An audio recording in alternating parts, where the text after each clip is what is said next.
Today's story is a claustrophobic nightmare. But before we get into that story, if you're a fan of the strange, dark, and mysterious delivered in story format, then you've come to the right place because that's all we do and we upload once a week.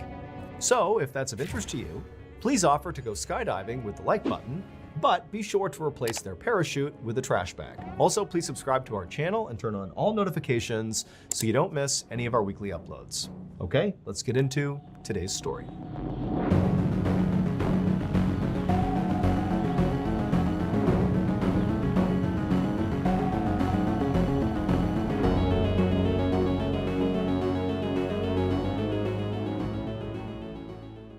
A little after 3 p.m. on March 22, 1959, a 20-year-old British college student named Neil Moss stood in a cavern about 1,000 feet underground in northern England.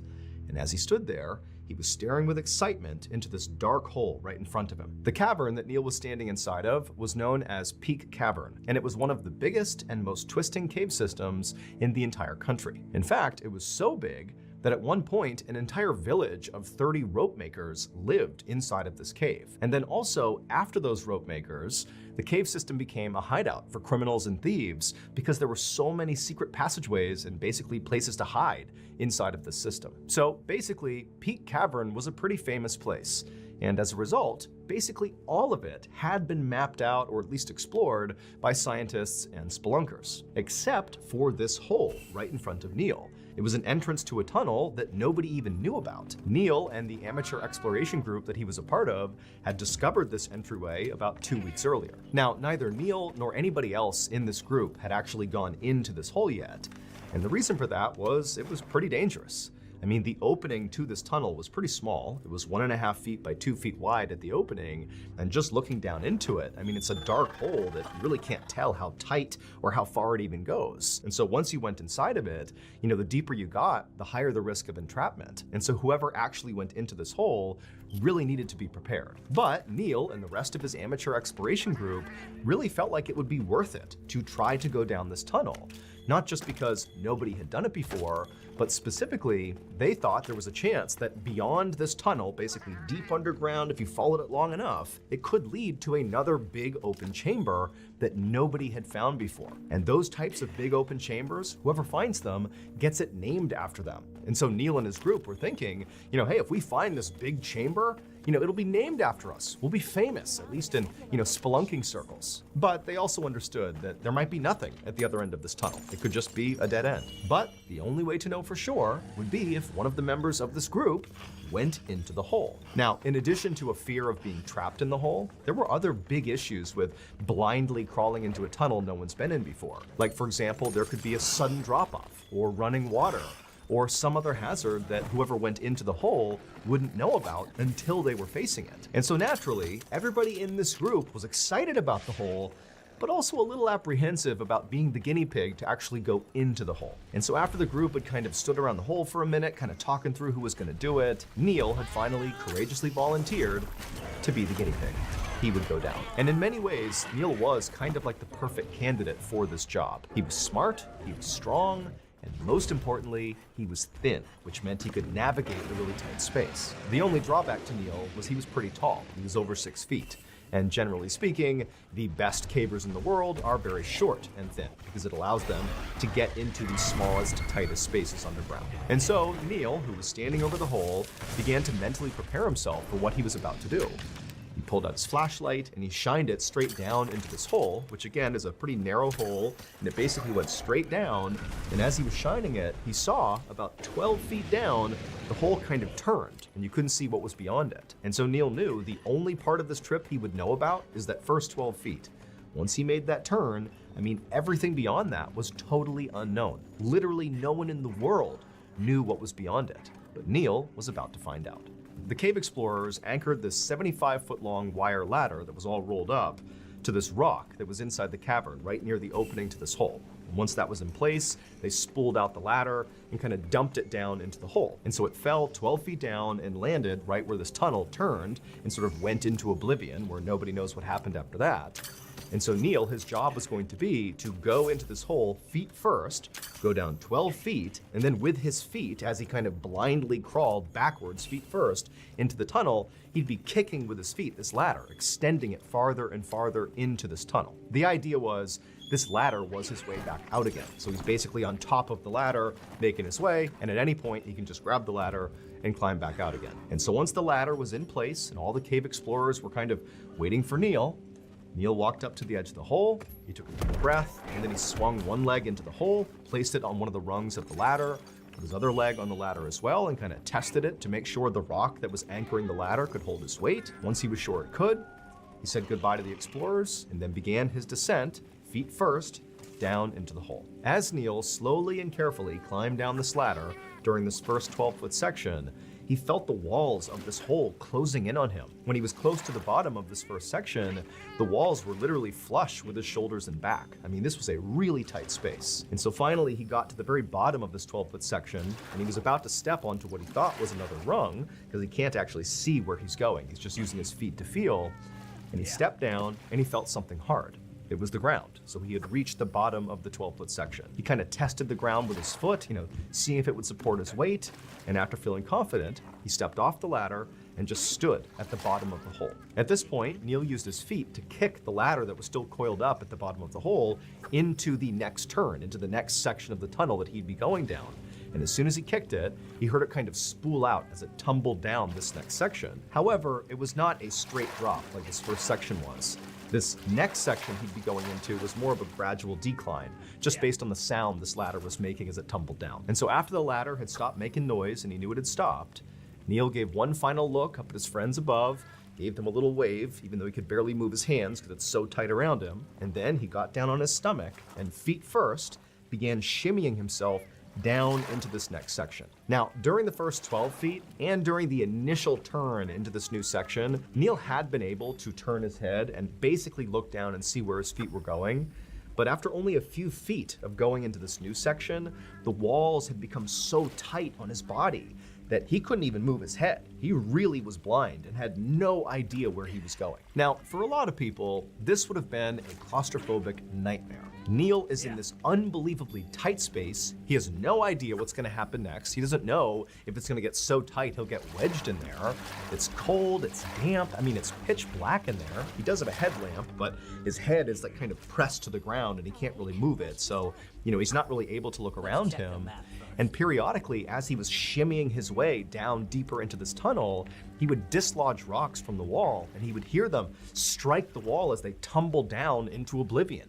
He had no idea if these rocks were tumbling into a dead end or if they were tumbling off a ledge somewhere, a ledge that he wouldn't be aware of until he got to it. But for Neil, this environment was something he thrived in. It was why he was so drawn to cave exploration. As much as cave exploring was a physical exercise and a physical test, it was much more a mental test. I mean, can you handle being in these tight spaces and persevering and continuing on when you're all by yourself and it's like dangers all around you? And also, Neil just loved being alone and in the dark. So cave exploration was like perfect for him. When Neil had made it about 10 feet down this new section, his feet touched the rolled up section of the ladder.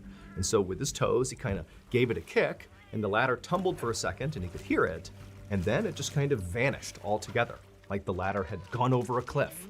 And so Neil realized, very likely, just beyond his feet, even though he cannot see it, is a ledge, and very likely either a drop-off or a new cavern. The thing they hope is on the other end of this tunnel. And so this was exciting for Neil. He felt a rush of adrenaline. There's a new turn in the tunnel, and for all he knows, this is the cavern they're looking for. Or it's just another section of tunnel he would have to explore.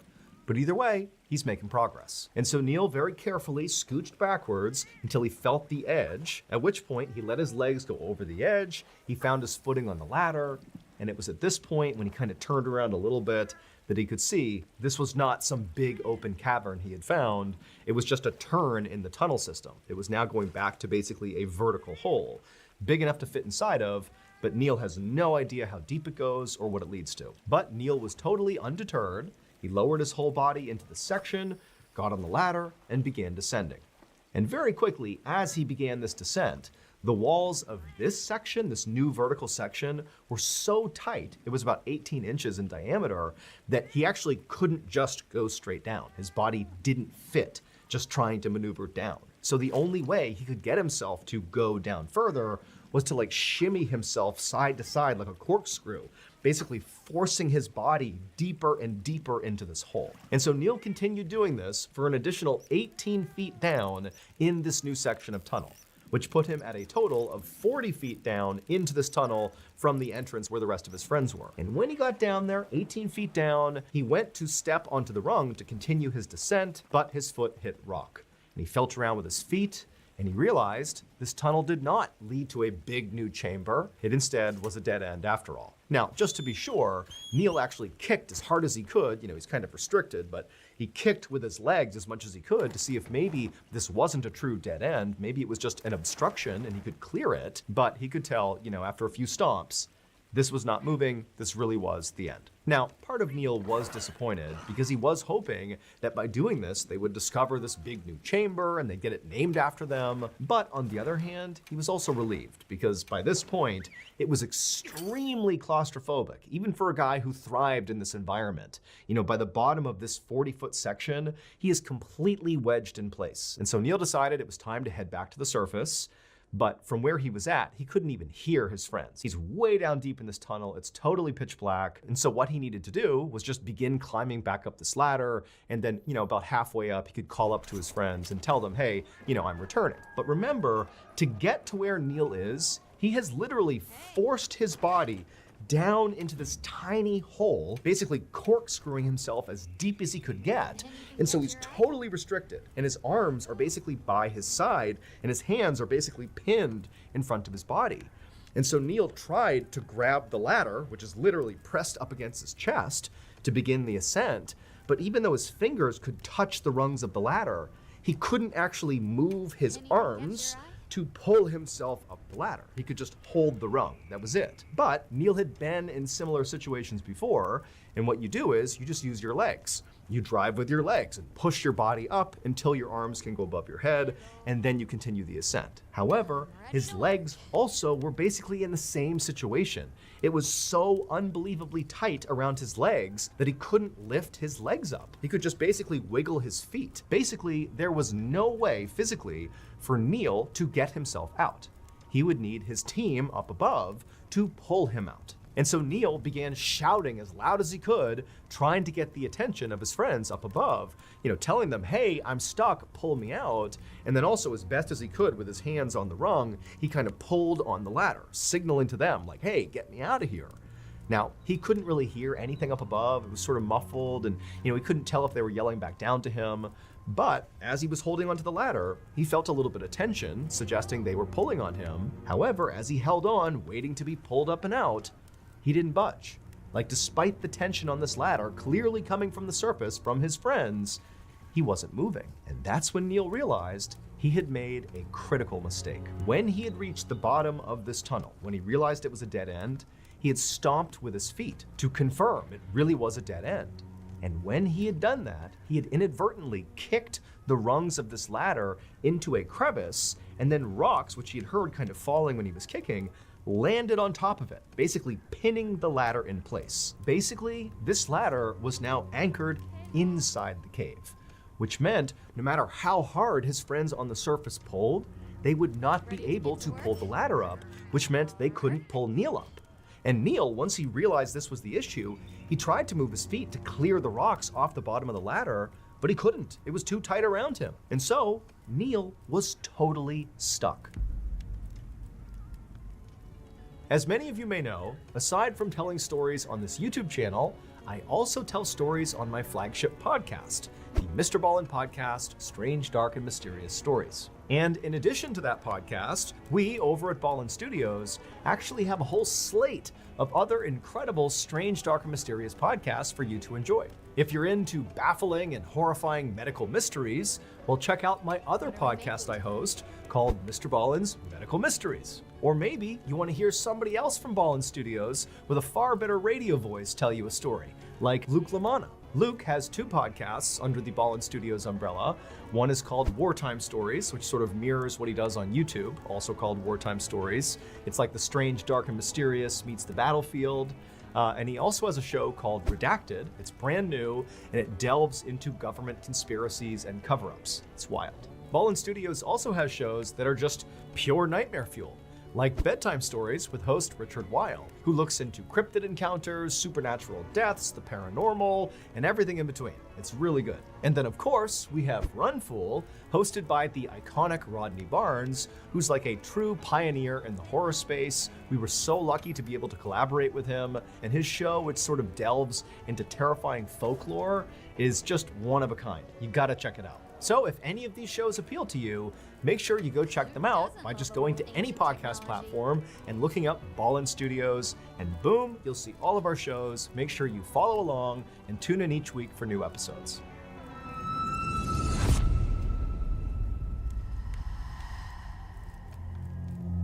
The members of Neil's exploration group pretty much immediately realized this was a crisis, because not only was Neil stuck in this cave, but in these tight little tunnels underground, there's limited oxygen. So it's not just a matter of, we'll figure it out and get Neil out somehow.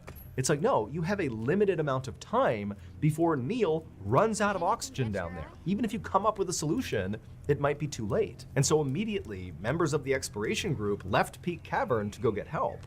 And before long, over 200 people had flooded the cavern, including a mountain rescue unit and a coal mining extraction team and a whole bunch of civilians who were all there to try to figure out how to get Neil out. Now, at first, Neil was very optimistic about his recovery. He could hear clearly all the commotion 40 feet above him.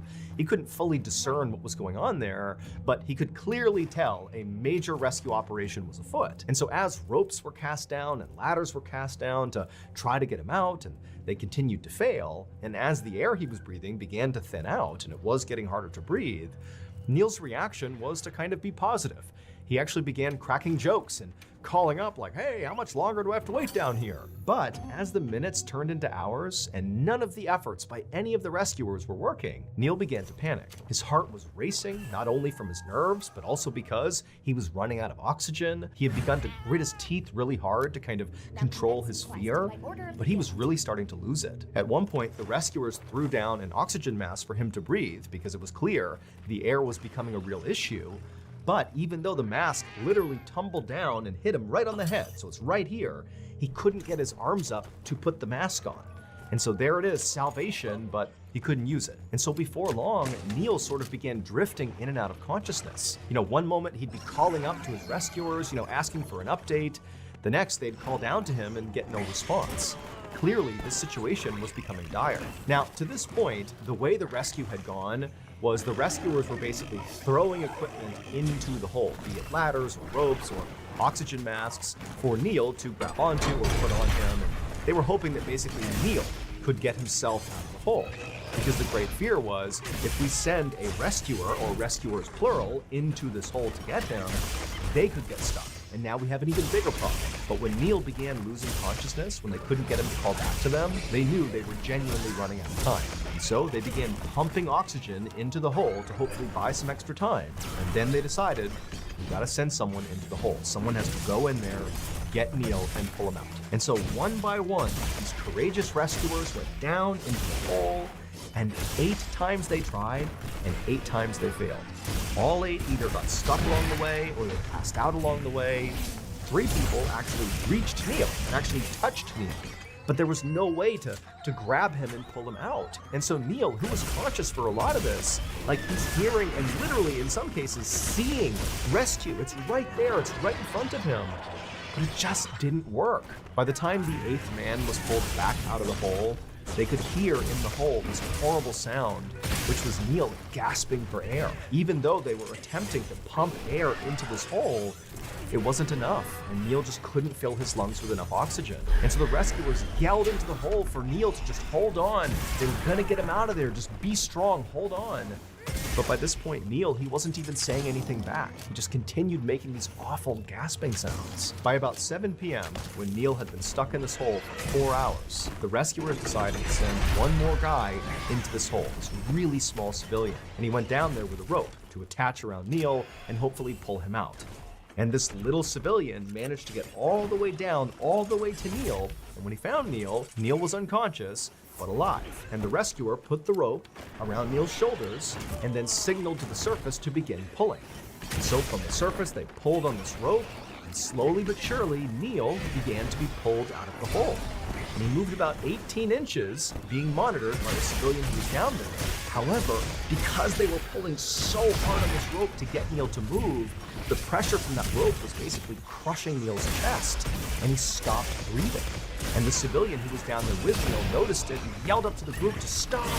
And they had to take the rope off because, yeah, they might be able to pull him out this way, but they would kill him. He would suffocate. And so once the civilian rescuer came out of the hole, he told the group, like, look, Neil's body is simply too big to be yanked out of the hole safely. He needs to be conscious and able to contort and twist his body, basically undoing what Neil did to get down there in order to get out again. Like, we need his participation, and he's unconscious, so we can't do that.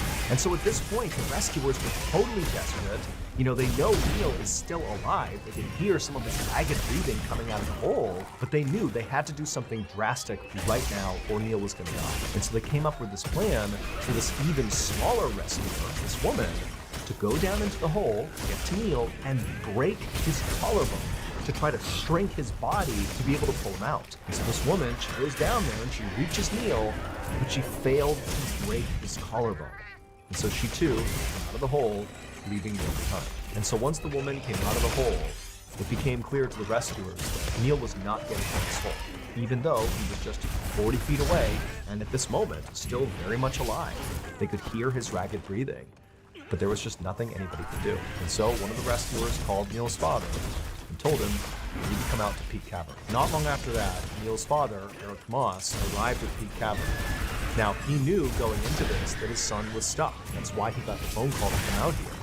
But he did not understand just how dire the situation really was. But as soon as he got to Peak Cavern and saw all these vehicles outside and the hundreds of rescuers coming in and out of the cave with these sad, dark expressions on their faces, Eric knew this was really bad. And so Eric made his way into Peak Cavern, and for hours he just hoped and prayed that whatever was happening would be enough to get his son out. And for hours, Eric just stood there in Peak Cavern, hoping to see his son emerge from the hole, hoping to come up and say everything is okay, but he didn't. And things only got worse. It eventually began to rain. And unfortunately, Peak Cavern, specifically the hole that Neil was stuck inside of, flood when it rains. And so as rainwater is pouring into this cavern and Neil is still alive but stuck in this hole, they had to make the heart-wrenching decision in front of Neil's father to abandon the operation and get out of the cave, knowing Neil was going to die. Rescuers were finally able to get back into Peak Cavern at about 3 a.m. on March 24th, which is approximately 36 hours after Neil got trapped. By this point, the rains had subsided, the flood had cleared, and so they went in there hoping for a miracle. And when they got to the hole and listened into it, they actually heard Neil still breathing. He was still alive, but it was very clear he was at the end of his life. And all they could do was just sit around this hole and listen as Neil took his last few final rapid breaths. And then eventually they listened as Neil took his final breath, and the hole went silent. Now, at this point, it was too dangerous to send anybody back down into this hole, and so no one could get physically close enough to Neil to actually confirm that he really was dead. However, after the hole remained silent for quite a while, a doctor who was on site did walk over and declare Neil dead. And so at this point, the rescue operation became a recovery operation. However, as rescuers were getting ready to go back down into the hole to retrieve Neil's body, it was at this point that Neil's father, Eric Moss, who had been there this whole time and had been witness to the doctor declaring his son dead, it was at this point that he stepped in and said, "Stop, get everybody out of the cave. I don't want anybody else to lose their lives." And so ultimately, Eric made the decision to leave his son's body where it was. Eventually, once it was 100% certain that Neil really must be dead at this point, they would fill in the hole that Neil had climbed down inside of with loose rocks from the cave, entombing him inside of it forever. And in his memory, the tunnel that Neil died inside of was named after him. It's called Moss Chamber.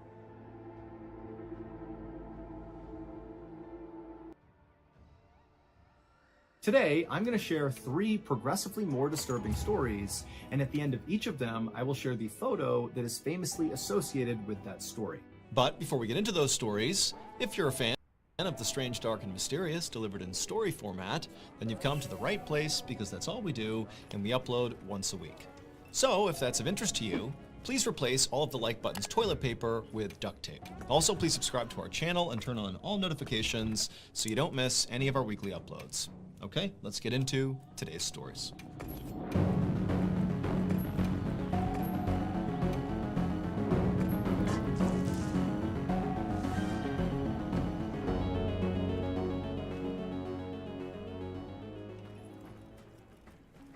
At 1 p.m. on November 2nd, 2020, an older man named Marcel Terray stood in his backyard hanging damp clothes on a clothesline. Marcel and his wife, 83-year-old Paulette Landru, lived on a quiet street in the small city of Anden, Belgium. And usually, their days were filled with household chores or visits from their kids. But over the last few months, Marcel had started to spend a lot more time taking care of his wife because she had recently been diagnosed with Alzheimer's disease. Alzheimer's disease is a type of dementia that causes memory loss and confusion. And so Paulette needed help remembering to eat or to take her medications on time. And sometimes she would just wander off without telling Marcel, and Marcel would have to go corral her and bring her back home. For Marcel, watching his wife struggle with this disease was absolutely heartbreaking, and so he did everything in his power to make her life as comfortable and happy as he possibly could. And so before he had come out to hang up the laundry, he had made sure to set his wife up in front of the TV with a nice lunch so she could eat and watch her favorite show. And so Marcel hung up the last piece of clothing and then picked up the empty laundry basket and headed back towards the house. When he went inside, he expected to see his wife still sitting on the couch watching TV, but she wasn't there anymore. Marcel immediately began calling out his wife's name, but she didn't call back. And then he searched the whole house and he couldn't find her. And so starting to panic, he went outside, he searched the outside of the house, she wasn't there. He even knocked on some neighbors' doors, but they hadn't seen her. And so at this point, Marcel was very scared, given the fact that his wife had Alzheimer's and could easily wander off and put herself in a very dangerous situation without even knowing. And so instead of waiting any longer to just hope she showed up again, he picked up the phone and he called the police. Less than an hour later, Marcel stood outside of his house looking at helicopters flying overhead, and he knew at least half a dozen officers were spread out around the neighborhood, knocking on neighbors' doors. There were canine units searching the surrounding area. This huge search, it was all for Paulette. Marcel was glad to see that clearly the police had taken the search very seriously, and so he was confident that they would find his wife and that hopefully she'd be okay. But the hours kept ticking by, and as the sun began to go down, there still was no sign of Paulette. A police officer told Marcel that they would keep on investigating and hopefully find his wife as soon as possible. But over the next few days and weeks, Paulette didn't turn up, nobody had any idea where she was, and before long, weeks turned into months, and then months turned into 2 full years that nobody had seen Paulette. And by that point, Marcel had basically resigned himself to the fact that he very likely would die without ever figuring out what happened to his wife. But then, one day in early October of 2022, so 2 years after Paulette went missing, one of Marcel and Paulette's neighbors was at home on their computer looking at a particular website. And as they were scrolling through this website, they happened upon an image that as soon as they saw it, they froze. Because this neighbor was very well aware of the fact that Paulette had gone missing and nobody had found her.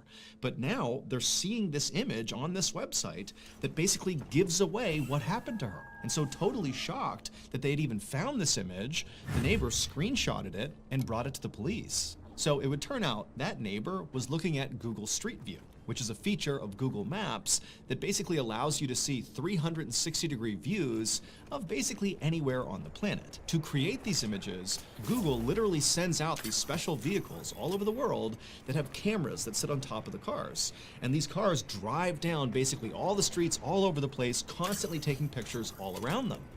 And it just so happened on the exact day that Paulette went missing in 2020, there happened to be a Google car driving down the road that captured a picture of her. And so as you can see in the picture of her, you see Paulette on the left side of the image walking across the street away from her home, which is on the right side. And on the right side, you can actually see Marcel in the backyard hanging up laundry on the clothesline. And so the police, after getting this image, they basically followed the projected route Paulette was on, which is basically beelining straight across the road. And they found that across the street was this steep hill that led down to this thick bramble bush. And inside of that bramble bush was Paulette, and she was deceased. And so very likely, Paulette, in her confused state, walked straight across the street, as we see in the image, and then fell down that hill and got trapped at the bottom inside of that bramble bush and couldn't move. And so when that huge search for her was going on, very likely she was just trapped down there, but didn't understand what was going on, couldn't necessarily yell up to communicate with anybody, and so she stayed down there and died. And unfortunately, it would take 2 more full years and a random image on Google Street View before Marcel could finally get the closure he needed.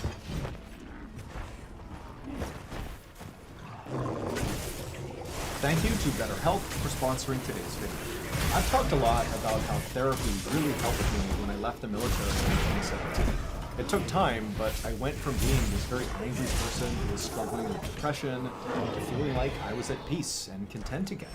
And today, part of the reason I still consider myself to be very well adjusted is because of the skills I have learned from therapy. The most important skill that I find myself leaning on most days is self-awareness, something I definitely lacked pre-therapy. Now I'm very in tune with how I feel and how it affects me personally, but also how it affects the people around me. Like my mood and behavior can have an enormous effect on my friends and family, and I need to be aware of that. And so that self-awareness kind of keeps me from spiraling when I start to struggle. So while therapy is certainly not a one-size-fits-all solution, I do think it's a great starting point for anybody who's struggling. And while therapy can be costly, there are affordable options, such as online therapy platforms like BetterHelp. BetterHelp is on a mission to make starting therapy easy. All you have to do is fill out a quick questionnaire, and then you'll be paired up with a licensed BetterHelp therapist within a couple of days.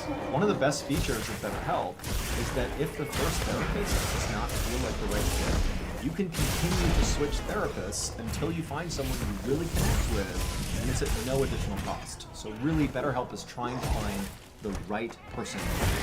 So if you're struggling right now and you think you might benefit from a therapy session, click the link in the description below or go to betterhelp.com/MrBallin for 10% off your first month in therapy. Okay, back to the story.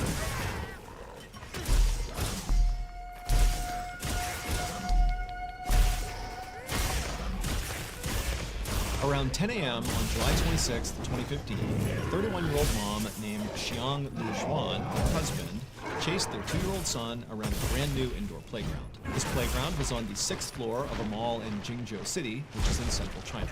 And so Xiang and her husband had come to this mall today just so their son could basically enjoy this playground.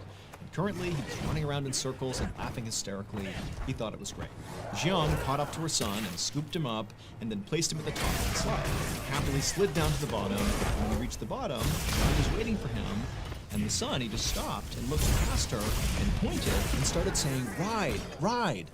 And so Xiang, she turned around and she saw right behind them were these 2 escalators, one going up and one going down.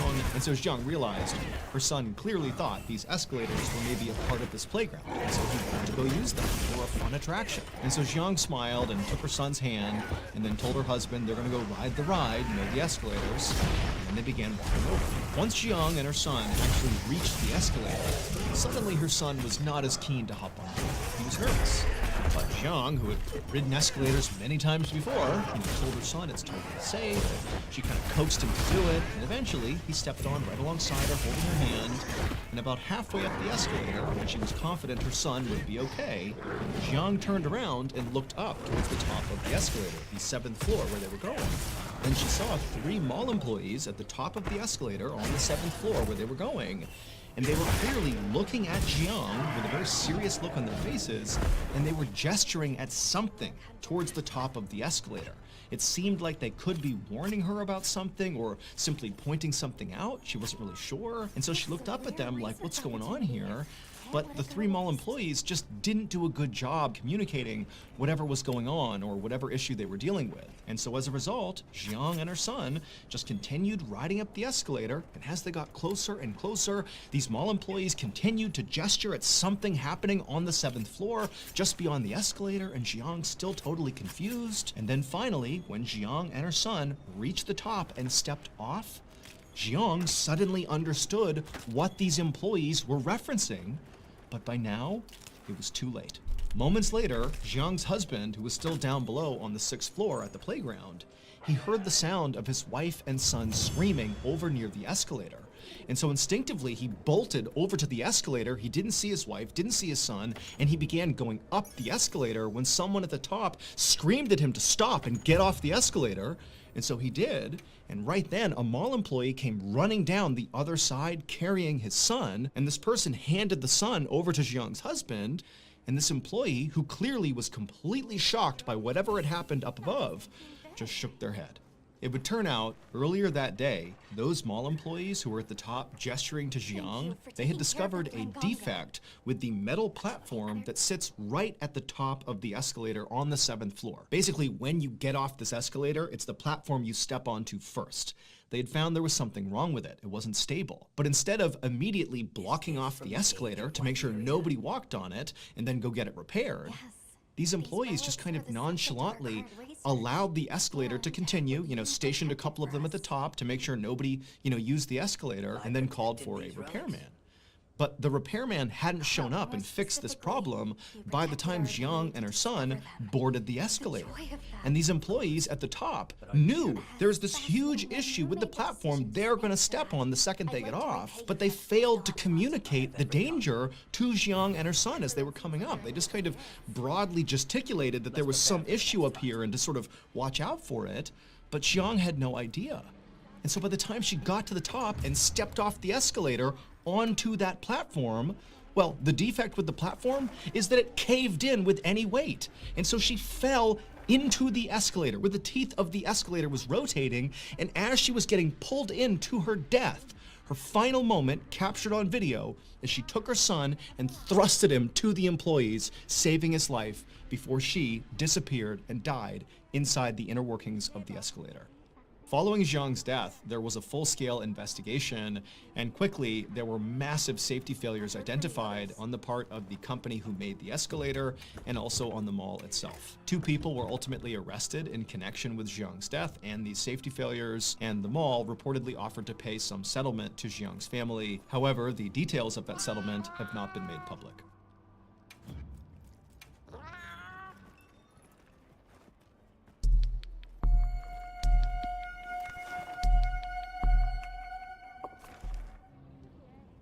One morning in November of 1997, a police captain named Jeffrey Lewis, along with his partner, parked their squad car near the Manatee River in Bradenton, Florida, which is a small city just south of Tampa. A few minutes earlier, the Bradenton Police Department had received a call from this frantic man who had said he had found something suspicious that had washed up on the shore of this river. And so Captain Lewis and his partner were there to investigate. And so as soon as they got out of their squad car, this man who had called the police, he saw them and waved them down, and he was pointing at something in the sand. And so Captain Lewis and his partner, they walked over, and before they even talked to this guy, they just looked down at what he was pointing at, and right away they could see why he called the police. Because there, sitting on the sand, was a severed human hand. And so the instant Captain Lewis saw this, his first thought was actually just alligators, because there were alligators that swam in the Manatee River, and people were told about them and were told, not to go swimming here, but people still did. And so his thought was, well, maybe one of the alligators got a swimmer. However, when Captain Lewis looked at the hand more closely, he could tell right away that that probably did not happen, because where the hand had been cut off from the body, the cut was almost surgical. It was very, very neat.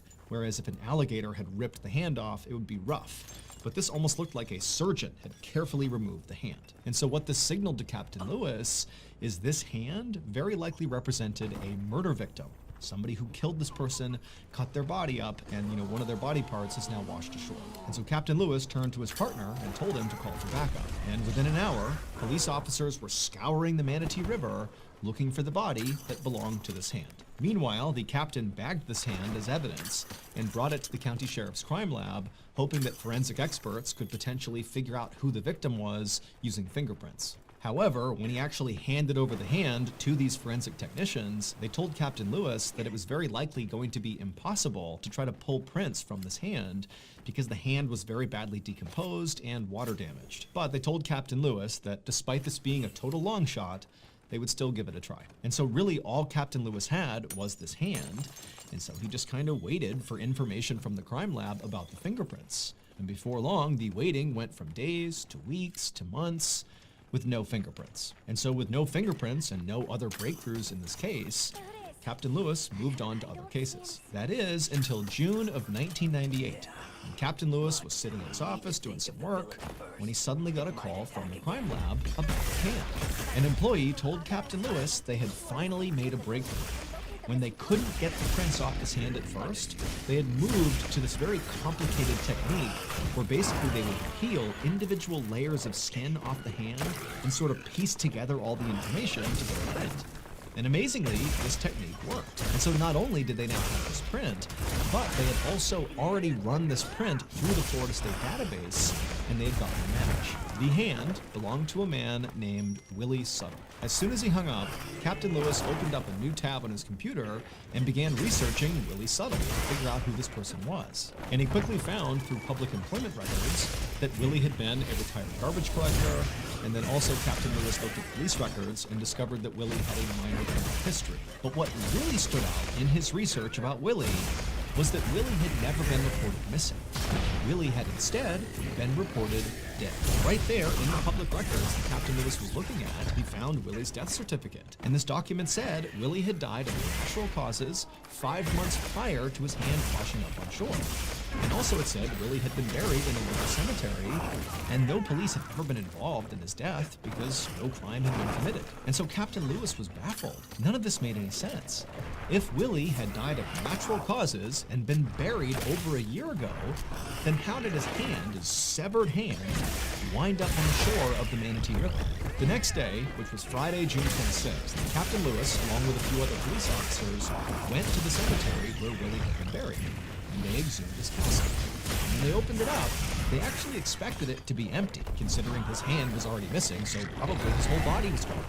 But no, when they opened it up, there was Willie, missing his left hand. But that wasn't all.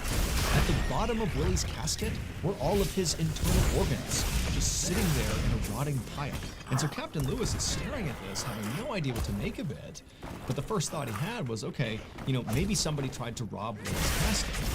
But he's thinking, if they did that, why did they cut out his organs and stash them at the bottom of the casket? And also, why did they remove his left hand and chuck it in the river? Like, that doesn't make any sense.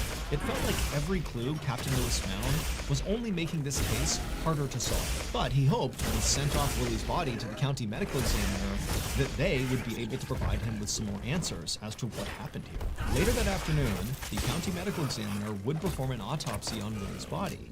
And the first thing he noticed when he began was that despite the fact that Willie's organs clearly had been removed, that Willie's abdomen did not appear sunken in. It appeared full. So the medical examiner started the autopsy by cutting open Willie's abdomen to see what was in it. And when he saw what was inside of Willie, he just froze, having no idea how to react to what he was looking at.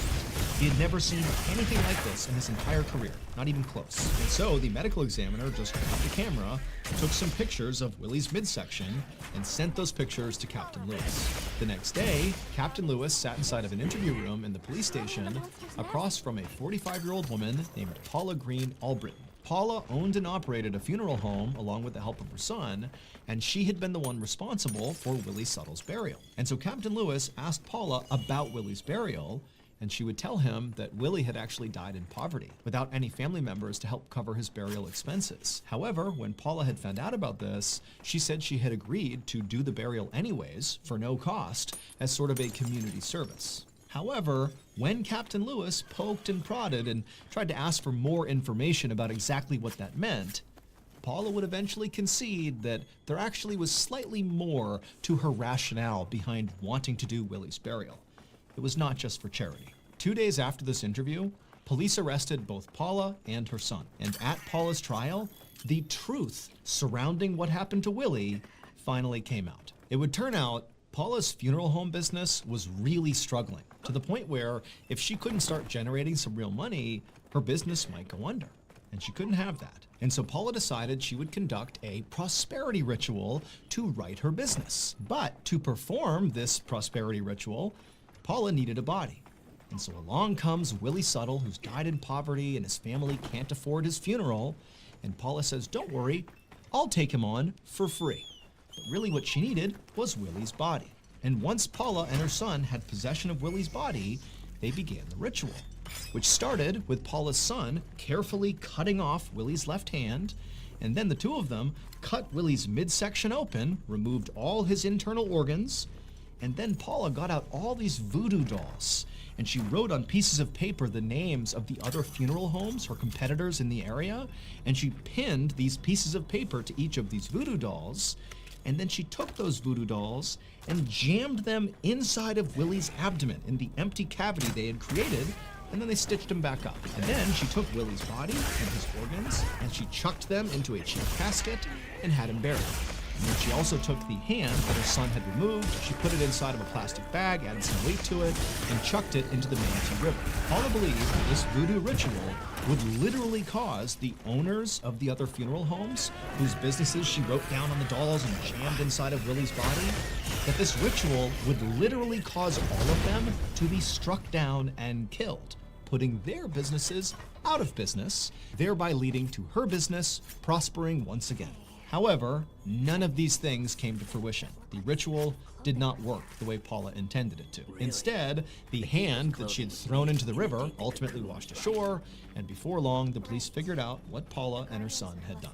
In 1999, so 2 years after Willie's hand had washed up on shore, Paula and her son were found guilty of desecrating Willie's corpse. Paula's son ultimately served 1 year in prison. As for Paula, her conviction was actually quickly overturned due to a technicality. It was discovered that during an interview with Paula, that police detectives told her that she could not be convicted if this ritual was part of a religious practice, that she was protected under the US Constitution. And so Paula, who confessed to doing this ritual, did so by saying it was part of her religion. She practiced voodoo. I am a voodooist, and I've survived because I know how to survive. And that's a part of my religion. And so in court, that confession was ruled inadmissible. And so she walked free. Here is a photo of the 12 voodoo dolls found inside of Willie's body, with the notes Paula wrote cursing her competition still attached.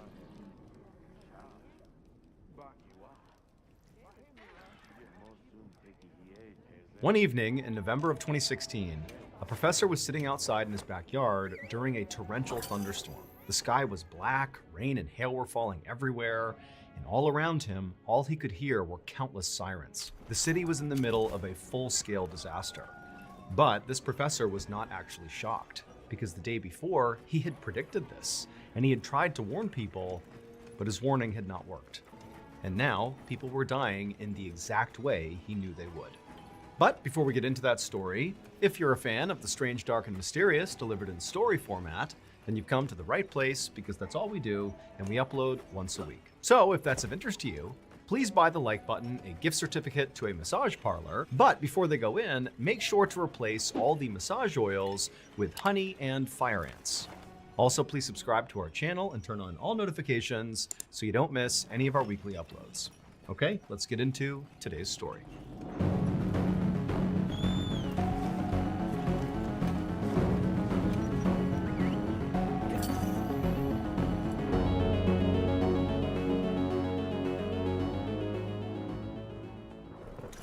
At 5:30 p.m. on November 21st, 2016, Jody Santoro, who was a 21-year-old mother in Melbourne, Australia, woke up to the sound of her 4-month-old son crying. Outside, there was this horrible thunderstorm going on. All this rain and hail were pelting the roof, and the wind was so strong that all the windows in the house were rattling. Jody reached over and grabbed her phone on the nightstand and checked the time, and she saw right away that she had overslept. However, it had been a really hot day that day, and she was so drained from the heat and also taking care of a 4-month-old that she wasn't really surprised she had overslept. But as the sound of her son's cries intensified, Jody knew, no matter how tired she was, she needed to get up and go tend to him. But the instant her legs swung off the bed and she actually tried to stand up, she knew something was wrong, and it had nothing to do with being tired. She had this incredible sense of dizziness come over her, and then her chest suddenly tightened up to the point where she could barely even breathe in. She found herself grabbing the bed just to steady herself. However, as alarming as this was, Jody didn't panic. She knew this feeling. She had been dealing with asthma for years, and she knew this was the start of an asthma attack. And so Jody reached over for her inhaler on the nightstand. She picked it up, brought it to her lips, pressed it down, and then took in a measured breath of the medication, expecting to pretty much immediately feel relief, but she didn't. The inhaler wasn't working. Jody again pressed down the inhaler harder this time and took a bigger breath in, hoping that a bit more medication might do the trick. But again, it just was not working. And so now with panic rising inside of her, she's, still struggling to breathe. Her son is still freaking out and she can't tend to him. And all she was thinking is, I have to get my nebulizer, which is basically a more robust version of an inhaler. It provides more medication more quickly into your body. However, the nebulizer, which was just over in her closet, required some setup. And she knew she felt so frantic right now and she was shaking so much that she didn't think she'd be able to set it up or even set it up in time before she passed out. Just then, her fiance walked into the bedroom, drawn there by the sound of their son crying. But the second he walked in, his attention was not on their son, it was instead on Jody, who by now was clutching the bed and kind of hobbled over and very clearly having some sort of medical emergency. Jody turned to him and began to say, I can't breathe. But her fiance already knew she had asthma. He knew what these attacks looked like. And so without even needing to be told, he rushed to the closet, set up her nebulizer, and then put the mask right over her face. And as soon as it was, Jody took in the biggest inhale she possibly could, really believing this was going to stop the asthma attack. But just like the inhaler, the nebulizer didn't work. It felt like with every breath she was taking, her lungs were shrinking, not expanding. And so Jody turned to her fiance and croaked out, "Call an ambulance," her voice barely audible. And so her fiance, who also was now beginning to panic, grabbed the phone, and as he was talking to the dispatcher, trying to relay all the details of what was happening, outside this thunderstorm was only getting worse and worse. The hail and the rain were battering the sides of the house, and all the windows were shaking. I mean, it was absolute bedlam inside of this house. The next few minutes were torture for Jody. She laid on the bed waiting for paramedics. Her breaths at this point were so small, so shallow, like she knew she was about to pass out any second. And then finally the paramedics rushed inside. She knew there were 2 people in the room, but it was so chaotic. And all she could say when they showed up in the room was, "I'm going to die. I'm going to die." The paramedics lifted her off the bed, they put her on the gurney, and as they wheeled her out the door towards the ambulance, her world went totally black. We're all looking for a fresh start this time of the year. Whether it's trying to eat better or lose weight, we all have some bad habits we're trying to stop and some good habits we're trying to start. Well, make this the year that you finally start to get out from being under that crushing debt. And the first step to doing that is contacting PDS Debt for a personalized solution. Before I became Mr. Ballin, my wife and I definitely struggled financially and definitely fell into some debt. Had we had PDS Debt at the time, I would imagine that would have made our lives a whole lot easier. PDS Debt has customized options for anybody struggling with credit cards, personal loans, collections, or medical bills. If you're making payments every month on your debt and your debt is still not going down, PDS Debt has solutions for you. PDS Debt strives to understand your specific scenario to help provide alternative solutions to becoming debt-free.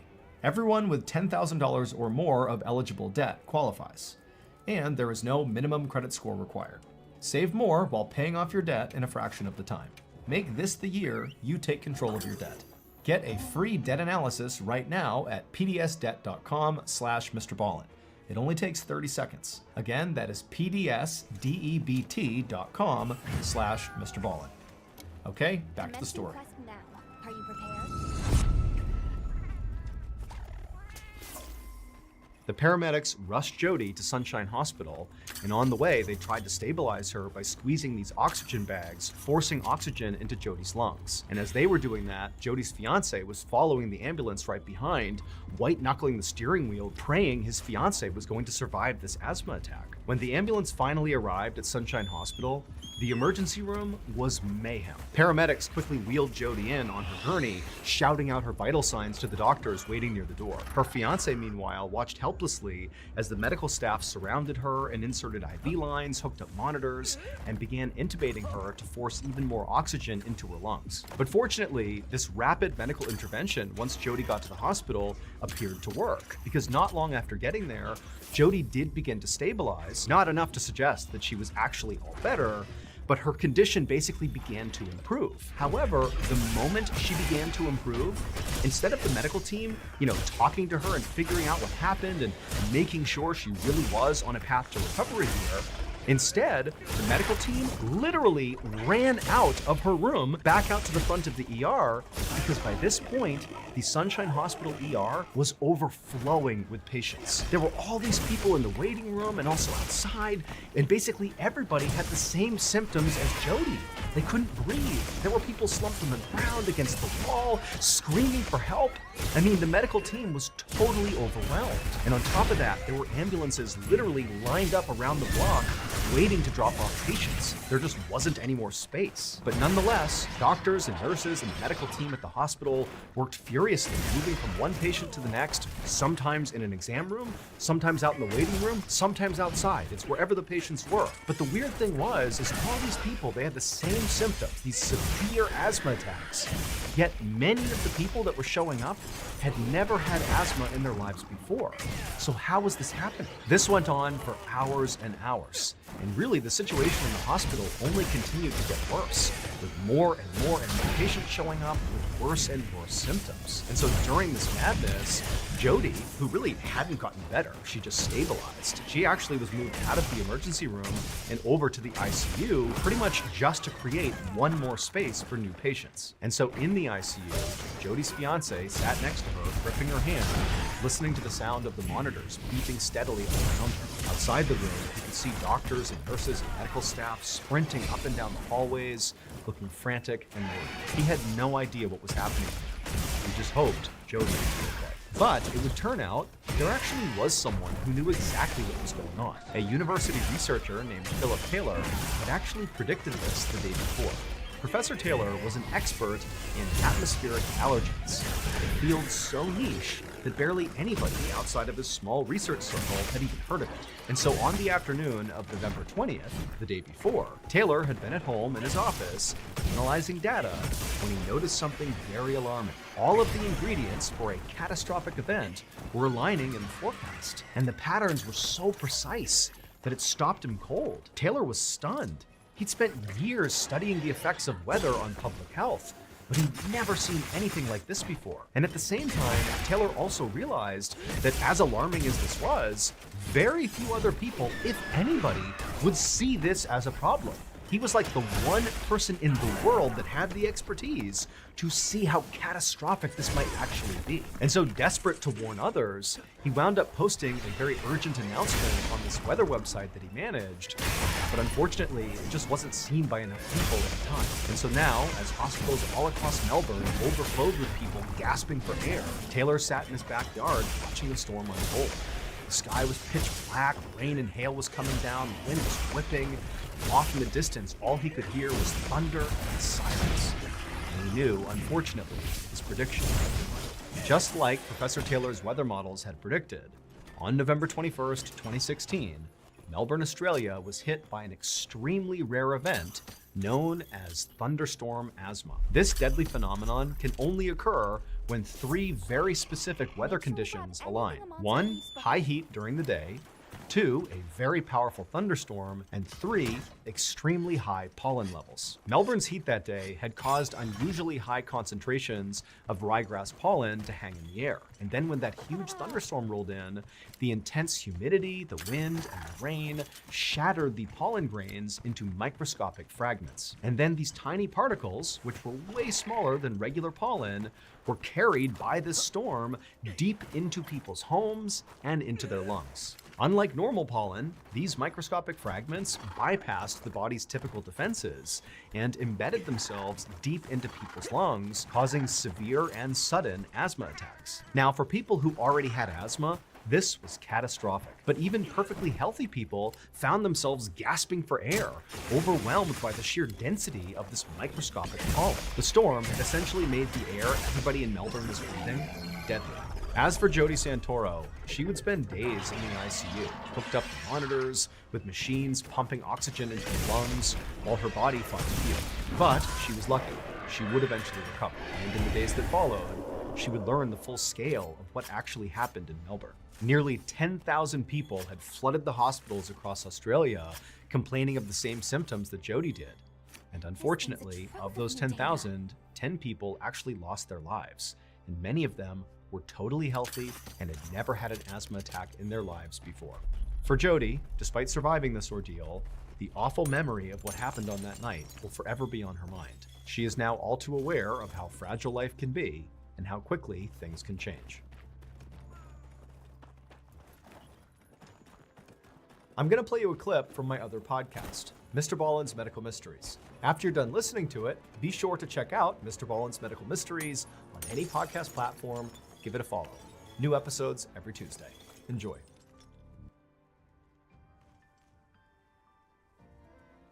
Today, we're going to look at 3 places you can't go and people who went there anyways. But before we get into those stories, if you're a fan of the strange, dark, and mysterious delivered in story format, then you've come to the right place because that's all we do and we upload once a week. So if that's of interest to you, please steal the like button's mail and take all the money their grandmother sent them for their birthday. Also, please subscribe to our channel and turn on all notifications so you don't miss any of our weekly uploads.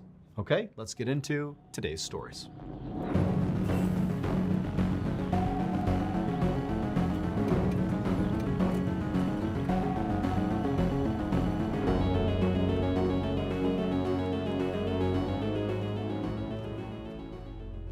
Around 11:30 a.m. on August 14, 2005, 2 Greek military fighter pilots flew in their jets high above Athens, Greece, following behind a Boeing 737 commercial airplane. This commercial airplane was Helios Airways Flight 522. It had left Cyprus at 9 a.m. that morning with 121 people on board, and it was scheduled to have landed in Athens 45 minutes earlier. But instead, shortly after takeoff, Flight 522's pilots had stopped responding to air traffic control, and now the plane was just circling right over the city. And so at some point, the military became concerned that perhaps Flight 522 had been hijacked, and at some point, the hijackers were going to crash the plane into a city. And so in response to that, they had sent up these 2 fighter pilots to see what was going on. Now, when the 2 fighter pilots arrived on station in the air right behind Flight 522, at first, they couldn't tell what the issue was. There was no fire or visible smoke or any damage to the aircraft. And so the 2 fighter pilots in tandem flew up alongside the plane so they could look inside the windows.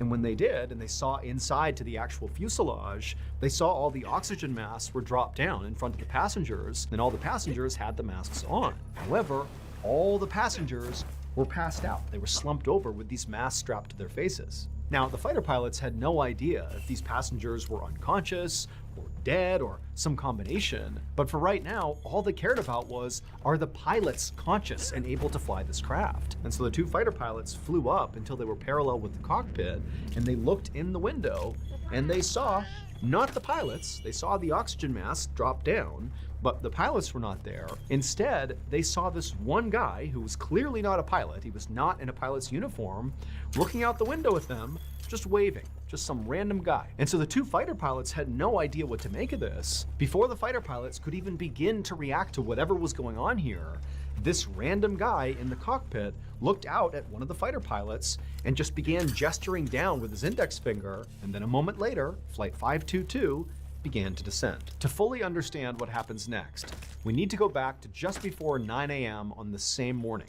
So 9 a.m. was takeoff, and right before, the crew of Flight 522 did their routine safety checks of the aircraft, and they determined that the craft was ready for takeoff.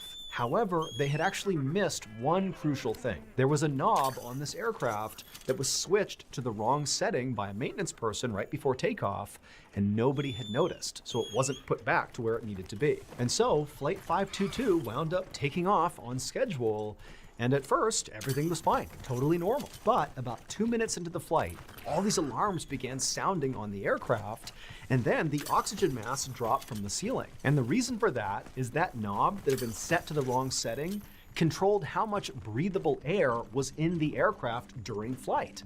It basically had been switched to off. So there was nothing to breathe in the airplane. And so by the time these masks were dropping down, people on the plane were already passing out, including the pilots. They were passed out pretty much immediately when those masks came down.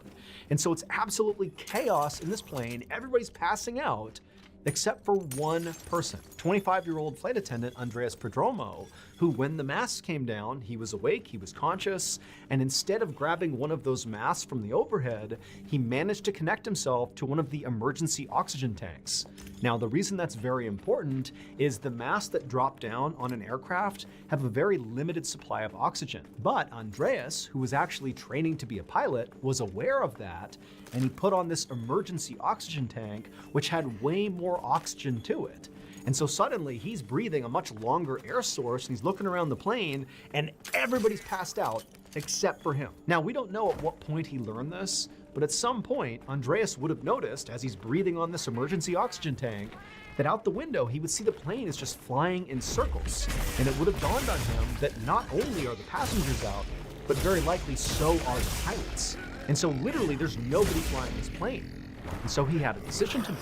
Either he was going to just sit here until the plane crashed, or he was going to do something, like try to fly the plane. And that's what he ultimately decided to do. And so Andreas stood up, he took his oxygen tank, headed into the cockpit, and after moving aside the unconscious pilots, he attempted to fly this plane. And so the two fighter pilots who flew up alongside the cockpit and looked in and saw that one random guy who was waving to them, that was Andreas. And unfortunately, despite the fact that Andreas was training to become a pilot, he was not remotely qualified or skilled enough to fly a big Boeing 737. He had no idea how to fly this aircraft. And making the situation even worse is very shortly after Andreas entered the cockpit, the plane ran out of fuel. And so it left its automatic holding pattern that it had been in, flying in circles, and just automatically began trying to descend. But that required pilot input to land the plane. But Andreas knew he couldn't possibly land this plane successfully. And so as the plane automatically began its descent down towards Athens, this huge city full of people, Andreas did the one thing he couldn't. He took one last look at one of the fighter pilots outside the window, and he gestured to them that the plane was now beginning to descend. And then Andreas, he grabbed the yoke of the aircraft, and he intentionally banked it to the left, basically flying the plane away from Athens, and he guided this plane into an unpopulated hillside where it crashed. Andreas and all 120 people on that plane all died in the crash. However, because of Andreas's heroic final act, steering the plane away from Athens, not a single person on the ground was hurt. Thank you to BetterHelp for sponsoring today's video. So it's the new year, which means a lot of us, me included, have made New Year's resolutions. And while resolutions are generally a good thing, making some sort of change in your life, they also introduce a lot of stress and anxiety because I included often struggle to actually accomplish my New Year's resolution. And in years past, when I didn't hit the mark I wanted to hit, I just started feeling really bad about myself, like I'm a failure for not doing this thing, this big change I wanted to make. And so then not only am I not making the change, but I also feel worse about myself. So it's a vicious cycle. And in years past, when I wasn't in therapy, these types of situations would kind of cause me to emotionally spiral, and it would really negatively affect my whole life. But like I just mentioned, because I'm in therapy, when I have those negative thought loops, I turn to my therapist to try to deal with them. So if you're someone who right now is dealing with some negative thought loops, whether they're tied to, failing to adhere to your New Year's resolution or tied to something totally different, you really ought to consider giving therapy a try. And a great, highly accessible, highly reviewed option for therapy is BetterHelp. BetterHelp is a fully online therapy service, which makes the whole process a whole lot more comfortable and convenient. All you do is fill out a brief questionnaire online, and then they'll match you with a qualified therapist in as little as a couple of days. The therapists on BetterHelp are a diverse network of over 30,000 licensed professionals with a wide range of specialties and backgrounds. And the best part is, if the therapist you get matched with is not a great fit for you for any reason, you can switch therapists at any time at no additional cost. Start fresh any day of the year. Click the link in the description or go to betterhelp.com/MrBallin for 10% off your first month of therapy.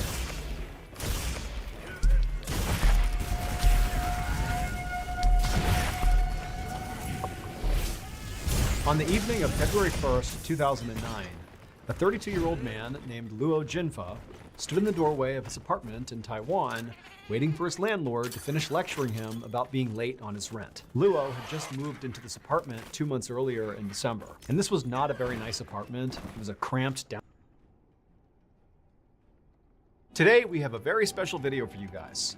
We have a collection of 5 disturbing photo stories, and the first one you're gonna hear is totally brand new. And the other 4 are fan favorites, where at the end of each of them, you'll see a very disturbing photo, and each story gets progressively more disturbing as we go. Now, even if you've seen those 4 other stories, don't worry, they've all been totally re-edited, remastered, kind of rethought through, so it'll feel like a new viewing experience. And again, also, the very first story of this video is completely brand new. But before we get into those 5 stories, if you're a fan of the strange, dark, and mysterious delivered in story format, then you've come to the right place, because that's all we do, and we upload once a week. So, if that's of interest to you, please break into the like button's house and use RainX to write the words, "I'm watching you," on their bathroom mirror. So every time they take a hot shower, they see the creepy message. Also, please subscribe to our channel and turn on all notifications so you don't miss any of our weekly uploads. Okay, let's get into today's stories.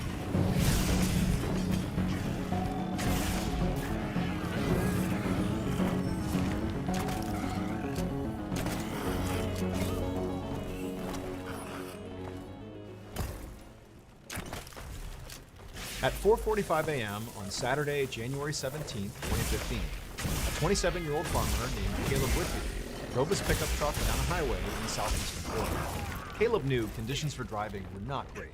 In fact, they were kind of awful. The road was icy, it was foggy out, the sun wasn't up, so it was pretty dark out. But he felt like he didn't really have a choice. He had to go pick up a shipment of cattle for his family's farm.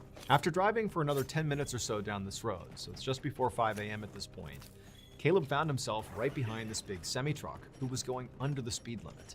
And so Caleb's cruising along here, getting frustrated, and he's thinking about passing the truck. But when he kind of peeked around the side and looked up ahead of the truck, he saw there was a very sharp turn coming up, and he didn't really have enough runway to make the pass, at least not safely. And so Caleb just kind of throttled back and decided he would make the pass after making the turn. And so the semi-truck, which is right in front of Caleb, it ends up making this turn and gets out of sight of Caleb. And then a moment later, Caleb makes the same turn, and as soon as he does, he sees something that he couldn't have seen before. He's seeing it right now that sends a jolt of panic through his body, and reflexively, he jams on his brakes, he loses control of his truck, it starts to slide, and all Caleb can do is just brace and pray that he doesn't get killed. And then a second later, he heard a loud crunching sound, and then his truck stalled, and everything went quiet. But the silence was broken when suddenly there was another crunching sound, and at the same time, Caleb suddenly felt his lungs getting crushed together, and all the air was just pulled out of his body. Moments later, a different semi-truck driver was going down the same stretch of highway that Caleb was doing, and he rounded that exact same turn, and when he did, he saw the same thing that had horrified Caleb and caused him to swerve out of control. Except the semi-truck driver, when he hit his brakes, he was able to basically maintain his truck, and he sort of gently hit the guardrail and, crashed, but it didn't cause any damage to him or really to his truck. And so after kind of composing himself, this semi-truck driver got out of the cabin and he looked out at this unbelievably horrific scene in front of him, and instinctively he knew if he goes forward and inspects this, he's just gonna see dead bodies. And he didn't know if he could even handle that. And so he's just standing there in utter shock when he hears this sound. And he knows this sound is something that he has to go investigate. And so even though he was terrified of, potentially seeing dead people, he walked towards the sound, and suddenly he saw where it was coming from. And he just couldn't believe what he was looking at. It would turn out when Caleb Whitby rounded that corner and then saw this horrible thing that caused him to crash, well, what he saw was a massive pileup of over 24 cars just completely blocking the road. And so he smashed on his brakes and he tried to stop himself, but ultimately he smashed into the semi-truck that just moments before he had been driving behind. The semi-truck had also crashed. And so Caleb has now crashed into the side of the semi, and everything's silent for a second, and then another semi-truck comes around the corner. Caleb can't go anywhere, and that semi-truck blasted into the back of Caleb's car. After that, the other semi-truck, the third semi-truck, if you will, rounds the corner, sees the pileup, hits the brakes, but this guy, he manages to crash into the guardrail, avoiding major injury and damage to his truck. And so he gets out of his truck, and he's surveying this horrific scene, and he hears a sound. And he follows that sound right into the crash, and eventually he finds it. And that sound was Caleb. Here is a picture that this driver took of Caleb, of what he found when he found Caleb. It's unbelievable. Somehow, when Caleb's truck was smashed from both directions, it created this perfect pocket of space just big enough for Caleb to fit inside of. And so despite being smashed together by two semi-trucks in this huge pileup, Caleb was basically unhurt. And so when this third semi-truck driver found Caleb, he actually was able to, after taking this photo, pull Caleb out of the wreckage, and minus a bruise and a couple of cuts on his face, Caleb actually was just fine and ultimately walked away. And in fact, after first responders showed up and cleared the wreck, it would turn out that incredibly, nobody was killed.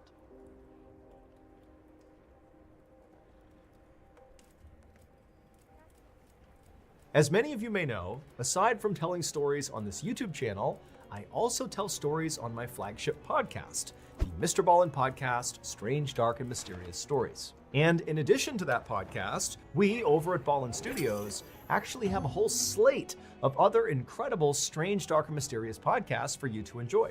If you're into baffling and horrifying medical mysteries, well, check out my other podcast I host called Mr. Ballin's Medical Mysteries. Or maybe you want to hear somebody else from Ballin Studios with a far better radio voice tell you a story, like Luke LaManna. Luke has two podcasts under the Ballin Studios umbrella. One is called Wartime Stories, which sort of mirrors what he does on YouTube, also called Wartime Stories. It's like the strange, dark, and mysterious meets the battlefield. And he also has a show called Redacted. It's brand new, and it delves into government conspiracies and cover-ups. It's wild. Ballin Studios also has shows that are just pure nightmare fuel, like Bedtime Stories with host Hunter Woild, who looks into cryptid encounters, supernatural deaths, the paranormal, and everything in between. It's really good. And then of course, we have Run Fool, hosted by the iconic Rodney Barnes, who's like a true pioneer in the horror space. We were so lucky to be able to collaborate with him, and his show, which sort of delves into terrifying folklore, is just one of a kind. You gotta check it out. So if any of these shows appeal to you, make sure you go check them out by just going to any podcast platform and looking up Ballin Studios, and boom, you'll see all of our shows. Make sure you follow along and tune in each week for new episodes. I'll be waiting here.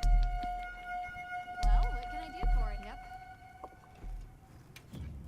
One of the most insane jobs in the world is being a saturation diver for an oil and gas company. These highly specialized divers go down to extreme depths to do construction and demolition on underwater structures. The extreme pressure on their bodies from being so deep will cause some of the mixed gas they breathe to get trapped inside of their body. Now, this is harmless while it's happening, so while they're down at depth, this doesn't matter. But when they ascend, they have to do what's called decompression stops, where they basically stop in the water column at certain depths and just wait and allow these trapped gases to naturally come out of their body. Now, if they skip these decompression stops and just rush to the surface, those trapped gases will not leave their body and they will expand inside of them, causing a condition called decompression sickness, or the bends, and it can be fatal. Now, these decompression stops get longer and longer the deeper you go. And in the case of saturation divers, they'll go as deep as 2,000 feet. And for reference, in order to safely ascend from 2,000 feet, it would take you about 33 hours.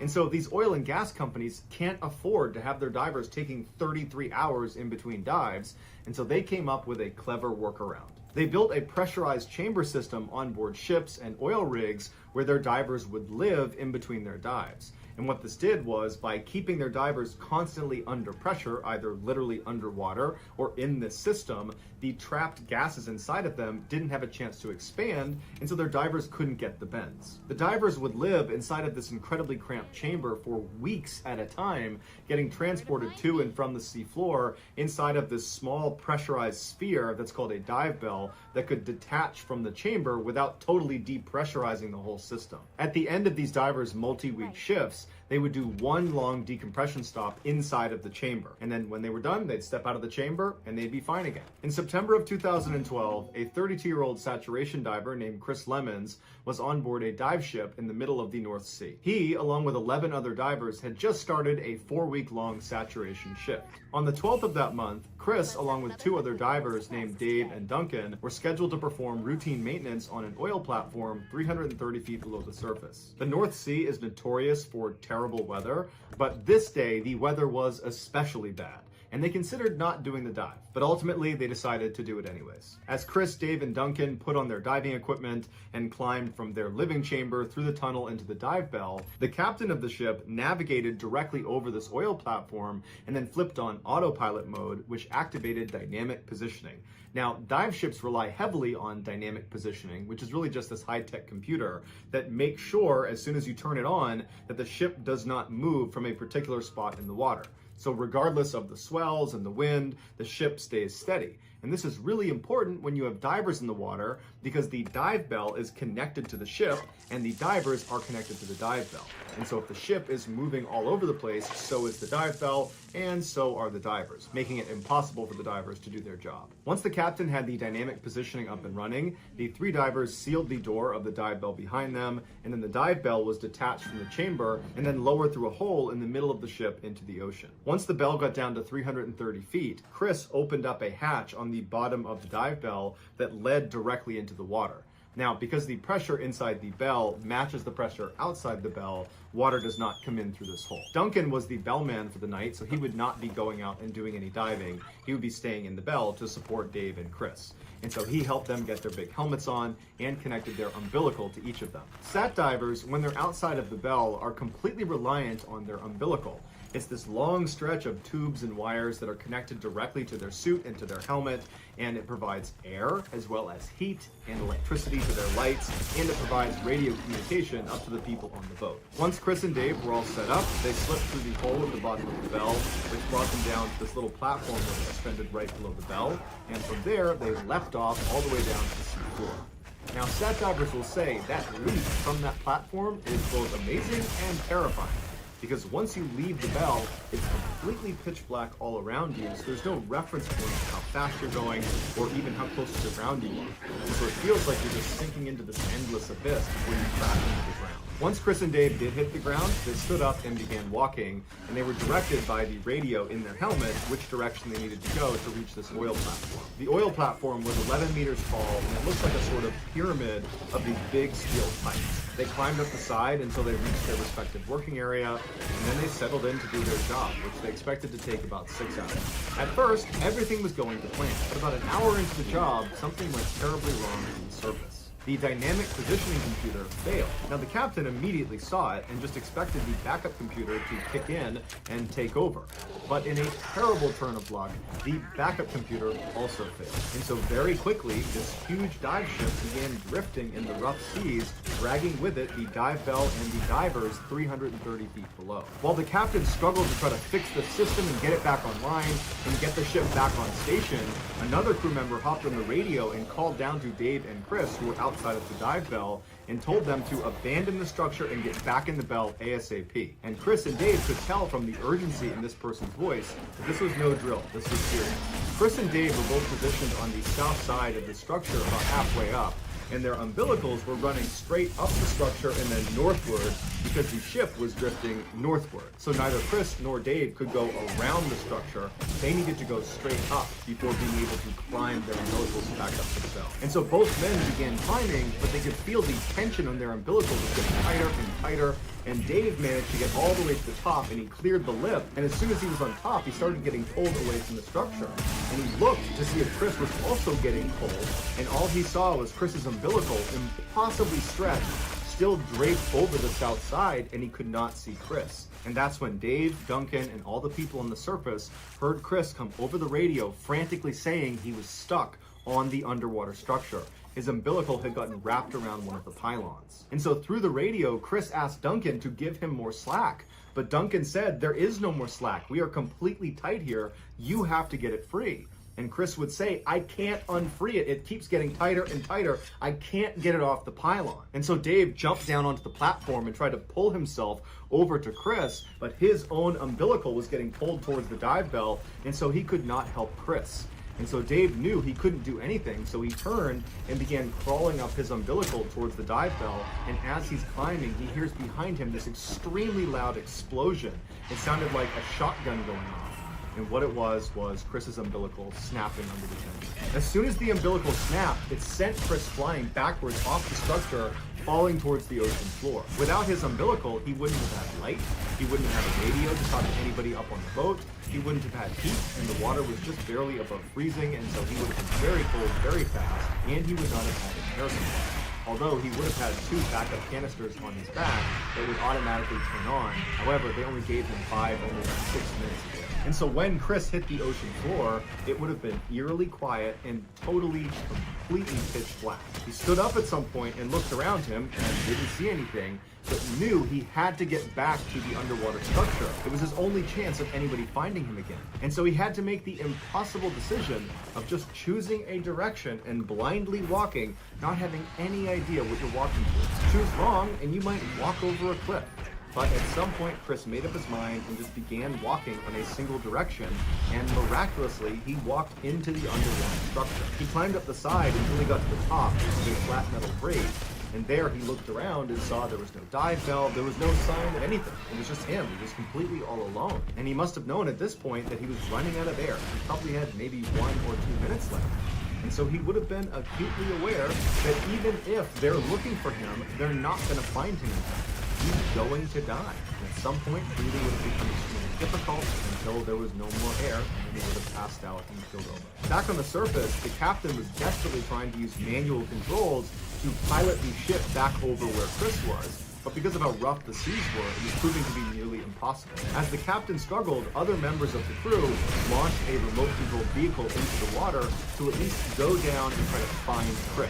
So they decided they would just pilot straight to the underwater structure and begin looking around that area. And so for a few anxious minutes, the crew on board the ship watched the camera, which was the live feed coming from this underwater vehicle, as it went through totally dark water. And then at some point on the screen, the structure disappeared, and the vehicle, as it went up towards the top, it got a look at the very top of the structure, and on the screen they saw Chris lying on his side, totally motionless. At this point, he had been without air for at least 20 minutes. In a last-ditch effort, the captain decided to completely power off the ship and its computer and just do a hard reset, something that you would never do, especially in rough seas, because if it doesn't come back on again, you are dead in the water. But when they turned it back on again, the ship came on and the computer system came back online, including the dynamic positioning computer. So the captain immediately threw it on autopilot and the ship navigated right over where Chris's last position was. After Chris's umbilical had broken, Dave had managed to climb back up to the bell, and he was just standing underneath that platform right beneath it. And so when the ship got right back over Chris's position, Dave leapt off the platform, got to the seafloor, climbed up the structure, grabbed hold of Chris's body, and hauled him back up into the bell. Once Chris's body was inside the bell, Duncan, the bellman, removed Chris's helmet, and he saw that his face was blue and he was totally lifeless. But Duncan immediately just gave him mouth-to-mouth resuscitation. And after giving him 2 big breaths, Chris came back to life. He started gagging and coughing, and he's looking around wide-eyed, and Duncan and Dave were looking at him like, "You gotta be kidding me, you're supposed to be dead." And after about 30 seconds, the color in Chris's face had totally come back, and he was looking at Duncan and Dave and asked them, what happened? And Duncan and Dave didn't have an answer for him. And so instead, all 3 men just started laughing and hugging. They could not believe it. Once Chris was brought back up to the ship, the dive medic looked at him and concluded that nothing was wrong with him. He was perfectly fine, despite the fact he had been without an air supply for over 30 minutes. And 3 weeks after the incident, Chris was back down saturation diving again. Today, scientists don't know how Chris survived. The leading theory is that it was just so cold, it slowed his heart and his brain down, and that somehow kept him alive. But the reality is, his survival is a total mystery. Here is what the crew saw when their remote-controlled vehicle found Chris lying on top of that platform.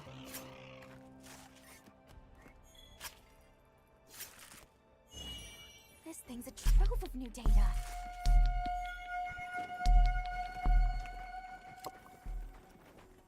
On the morning of February 25th, 2015, in a little house in the city of Cape Town in South Africa, a 17-year-old girl named Mishe Solomon was packing up her homework in between bites of her breakfast. And as she did this, her mother, Lavana, walked into the kitchen with a big smile on her face, and she was holding up this beautiful red flowing dress. And immediately Mishe knew what it was. Her mom had been making this dress by hand over the past couple of days. It was for a big school dance that was coming up, and she saw that it was now done. And so Mishe, she put down her breakfast and her homework, and she rushed over to her mom, and she admired this gorgeous dress and thanked her mom for all the hard work and said it's absolutely perfect. And then from somewhere behind Misha, her father, who was still sitting at the table, kind of grunted out, "Hey, isn't that dress a little bit revealing?"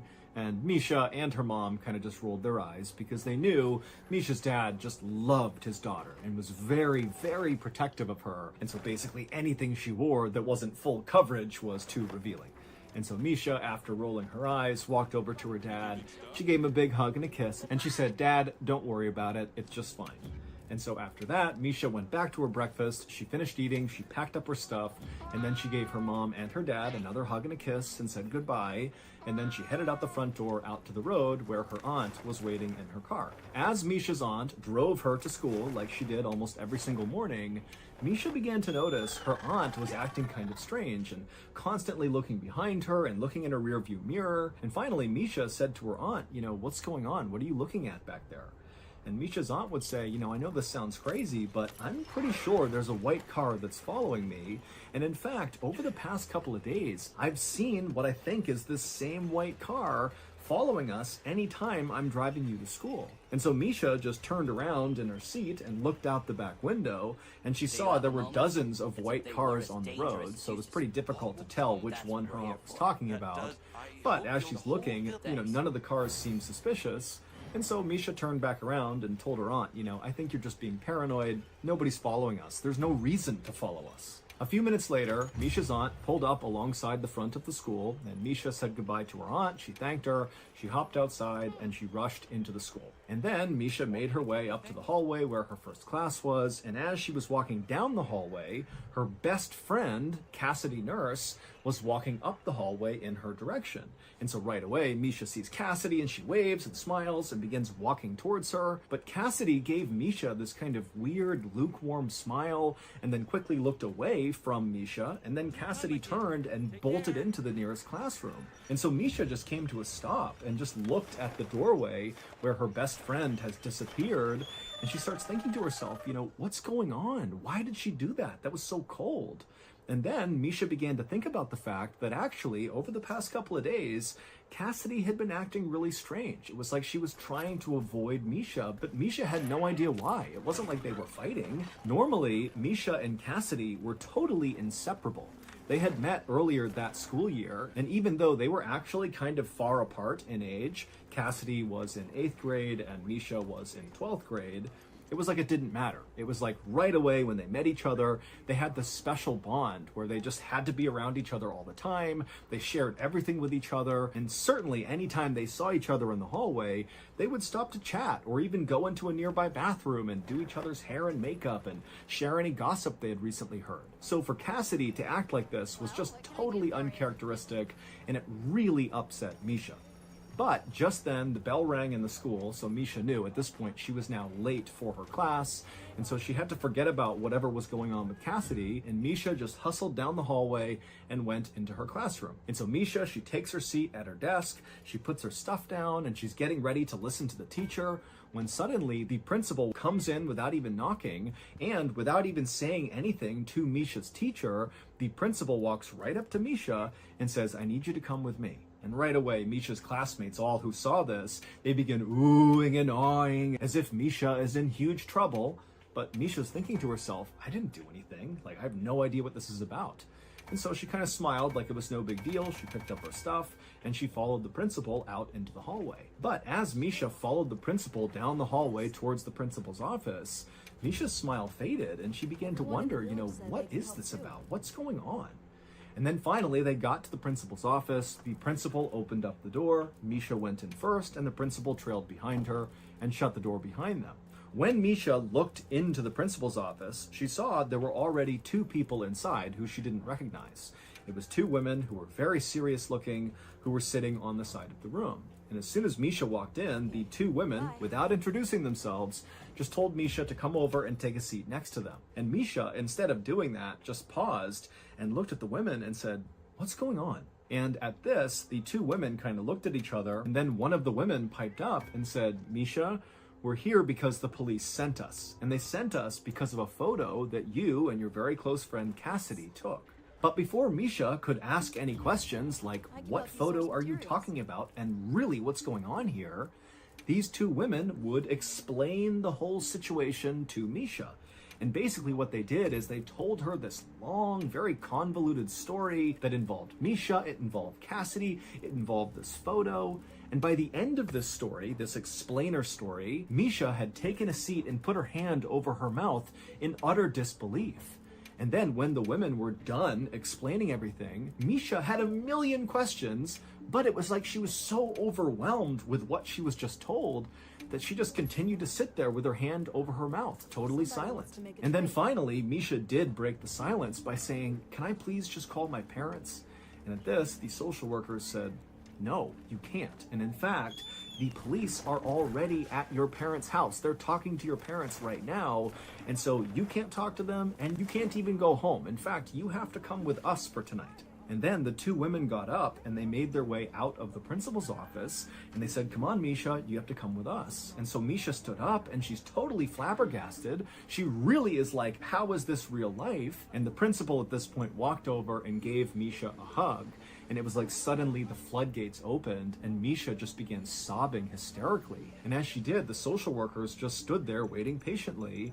And then as soon as it seemed like Misha was done crying, they said, "Come on, you really need to come with us." And so Misha, she let go of the principal and she followed the two women out of the school out to one of their cars. And once they got in the car, the two women explained to Misha that they were going to take her to a safe house for the night. But before they went to the safe house, they would need to make a quick pit stop at a local medical clinic. And so Misha, who at this point is not even asking questions, just said, "Okay." And so the women, they drove to the medical clinic. They were inside for just a matter of minutes. When they came back out again, they drove the rest of the way to the safe house. And when they got to the safe house, it just looked like a normal house on the outside. But on the inside, when the two women were leading Misha through and showing her where everything was, the kitchen, the bathroom, her bedroom, all Misha saw was all these other kids who were staying there who were orphaned and abandoned. And it started to give Misha a panic attack. And she asked the women again, "Can I please call my parents?" And they said, "No, you really can't." But one of the two social workers could tell that Misha, she's having a breakdown. This is the worst day of her life, very likely. And so one of the two women actually offered to Misha to come home with her and stay at her house instead of the safe house. And Misha agreed. And so that social worker and Misha, they would leave together, they would get into that woman's car, and they would drive to her house. And then the social worker told Misha that unfortunately now it was just a waiting game. They needed to wait for the police to get back in touch with them with more information. That night, as Misha lay in this woman's guest bedroom, looking up at the ceiling, wondering how the heck this had become her life, she began to think about the photo that her and Cassidy had took that had kind of started this whole horrible thing. And so Misha began to think about the day they took this picture, and all she remembered was that she and Cassidy were just kind of goofing around and smiling and making funny faces and just taking photos as they went. She certainly didn't think that one of those pictures they took would totally change her life.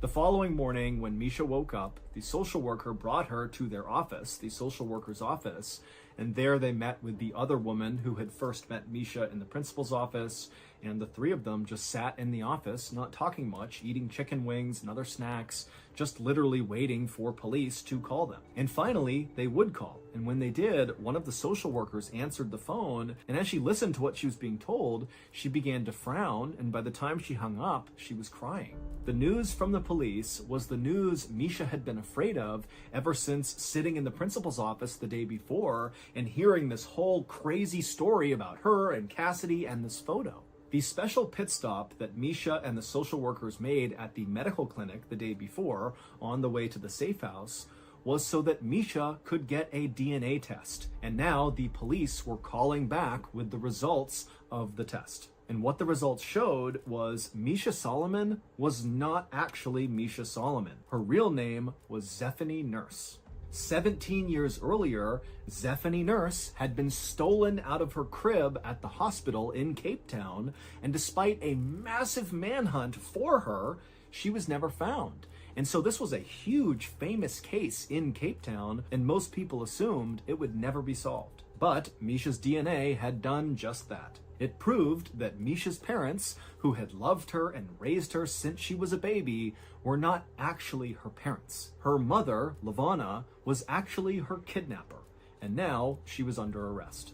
But even though this revelation was incredibly shocking and upsetting for Misha, it was not nearly as shocking as learning the identity of her real biological parents. The social workers took Misha from their office to the police station, where they told Misha her real biological parents were waiting to meet her. And so once they went inside the police station, Misha gripped onto the social worker's arm tightly. She was incredibly nervous, and she was led down a hallway to a door that was shut.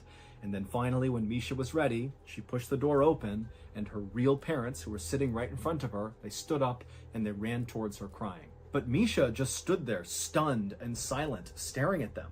Because these people, they were not strangers to her. She knew them extremely well. They were the parents of her best friend in the world, Cassidy Nurse. Which meant Misha, aka Zephany Nurse, was Cassidy's sister. Months earlier, when Misha and Cassidy first met each other, the reason they hit it off so quickly, and the reason they had similar senses of humor and liked the same things, and looked so dramatically similar, is because they were literally sisters. They just didn't know it. And then one day they took a series of selfie photos of themselves, and Cassidy, she would go home and show one of those photos to her parents and say, hey, look, my best friend, Misha Solomon, look how similar we look.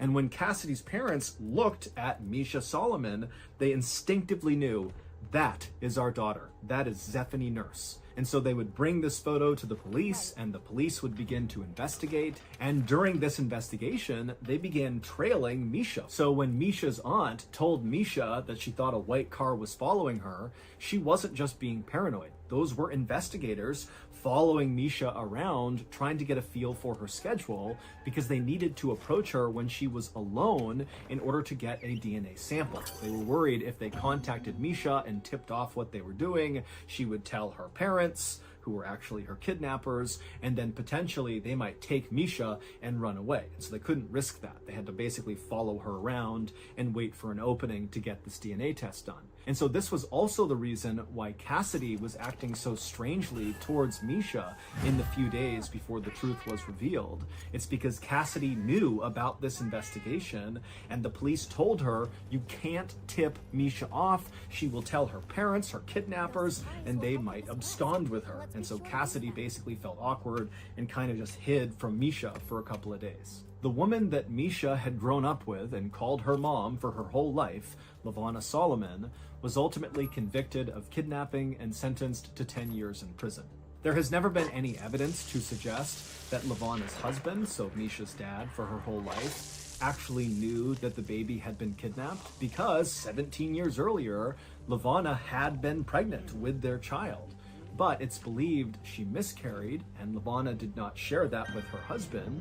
Instead, she told her husband that she had gone into labor while he was at work and delivered their child, and so that's how they had this baby, Zephany, when in reality, after LaVonna had miscarried, she had at some point dressed up like a nurse, gone into the hospital, and stolen Zephany. For her part, Zephany, aka Misha, stayed in touch with both sets of parents, the fake ones and her biological ones. And she would say that, she still loves the parents who kidnapped her because they raised her and they treated her well. And in fact, Zephany would actually wear that beautiful flowing red dress that LaVonna had stitched for her to her high school dance, well after the news came out about who LaVonna was. Misha also decided that she would just keep the name Misha because that was what she was used to, instead of going back to her baby name, Zephany.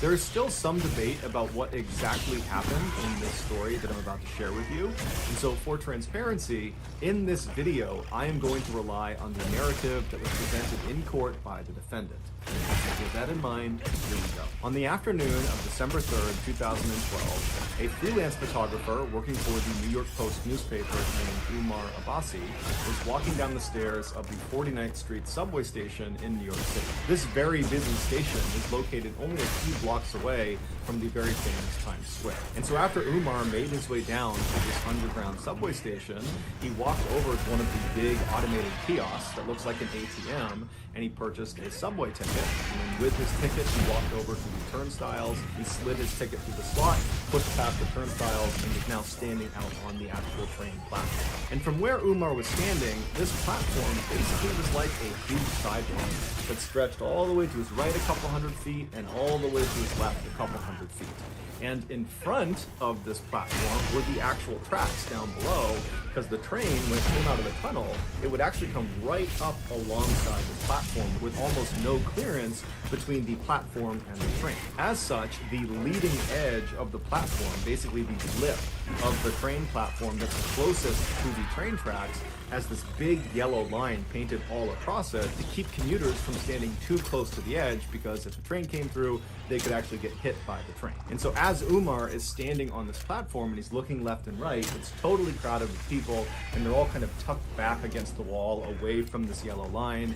And so Umar decides he's going to turn right and wait at the right end of the platform, just because he saw down at the far end there appeared to be a gap in people, and he figured he could stand right there. And so Umar begins navigating past all of these people on the right side of the platform, and for the most part, everyone he is passing either has their head buried in their phone, or they're listening to music, or both. Because the thing about riding trains, especially trains in busy cities, is none of the commuters want to talk to anybody else. They want to be completely left alone. And so as Umar is walking, everyone was basically doing that. But at some point, he did pass two people that were engaged in a pretty heated conversation. Umar had no idea what they were arguing about, or if they were even arguing at all. He didn't know who these people were, but he took mental note of the fact that two men were kind of bickering with each other. So he walked past them, didn't give it much of a second thought, and he arrived at a gap in the gaggle of people waiting for the train. And there he just stood well back of the yellow line, where he pulled out his camera and began clicking through the images he had taken earlier in the day at an earlier photo shoot.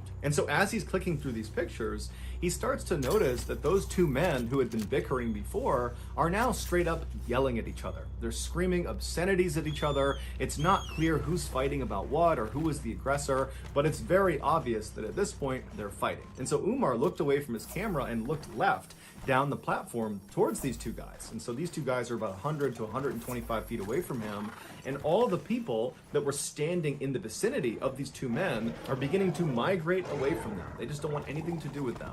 Because the thing about being in subways, especially in cities like New York, is there's lots of people that go down into these train stations that are inebriated or mentally unstable, and so very strange and bad behavior is just kind of a normal thing, and people tend to just kind of ignore it. And so that's what's happening. People are kind of walking away from these two fighting men, doing their best to pretend it's not happening. And so Umar spent a couple more seconds staring down the platform at these two men, but eventually just shrugged and thought, you know what, whatever problems they have, they're not mine. And so Umar went back to his camera and continued to click through his pictures, when all of a sudden he hears a scream coming from the left side of the platform. But it was not a scream that sounded like it came from either of these two men. And so Umar looked up from his camera and looked left down the platform, and now he just sees chaos. It's people running away from these two men. People are running to get away from whatever is happening around them. And so Umar's thinking these men must have come to blows, and they're now fighting actively, physically with each other. But when finally the crowd kind of cleared for a second, he saw a woman pointing down at the train tracks right in front of where those two men had been standing. And so Umar looks at the woman and he follows her finger down onto the tracks, and he sees there is now a man, one of the two men who had been fighting, laying face down on the train tracks. And then, to Umar's horror, he looks up down the tunnel where the train would come out of, and he sees the headlights of the train. It is now coming into the station. And so Umar starts running down the platform to try to get to this man to pull him out of the tracks. And as he's running, he pulls out his camera and he turns the flash on and he holds the shutter down and he aims it at the train conductor. Hope the flashing of his camera will alert the train conductor to put on the emergency brake and stop the train before he hits this guy down on the tracks. And so as Umar is running, trying to signal this train conductor, the man down on the tracks tries to stand up, and Umar sees he's really struggling to stand, and when he finally gets up, he turns and he grabs the edge of the platform, and he tries to pull himself up and out of the tracks, but he doesn't have the strength or the coordination, and as Umar is getting closer and closer, but he's still too far away to help, He sees that this guy down on the tracks is not going to be able to get out of there before the train hits him. And so Umar finally comes to a stop, and he watches as this man down on the tracks lets go of the lip of this platform and just turns and faces the train. He knows what's about to happen. And then seconds later, the train, although it did try to stop, impacted this man and killed him instantly. The man's name was Kai Han, and he was 58 years old. When the police finally showed up, they arrested the other man who Han had been fighting with. He was a 30-year-old named Naeem Davis. And Davis would actually tell police that he had been fighting with Han, and he had pushed him onto the tracks, but it was in self-defense. However, that self-defense story didn't stop him from being charged with murder. While Davis sat in jail waiting for his trial, the media and the public at large had already come to the conclusion that Davis was guilty. And this was due in large part to a particular picture. As Umar was running down the platform, holding up his camera, holding the flash down, trying to flag the train conductor to get him to stop, Umar was also taking dozens and dozens of pictures. These pictures were of Han right before he was struck by the train. And so after Umar ultimately discovered he had taken these pictures, he gave them to his employer, the New York Post newspaper, and the day after the incident, they ran on the front page a picture of Han right before he's about to be killed with the headline, "Doomed." And so once the public saw this picture, nobody could believe that Davis was anything other than a cold-blooded killer for pushing this poor innocent man onto the tracks. But as it would turn out, nearly 5 years later, when Davis did finally get his trial, he was acquitted of all charges because it turned out Han was very drunk and had picked a fight with Davis, and Davis was filmed on more than one occasion on the platform trying to get Han to leave him alone. And so finally, after Han began making death threats and then grabbed Davis's shoulder, Davis turned around and pushed him, and Han, being drunk, stumbled and fell backwards onto the tracks and then was ultimately killed. Here is the infamous photo of Han on the cover of the New York Post newspaper.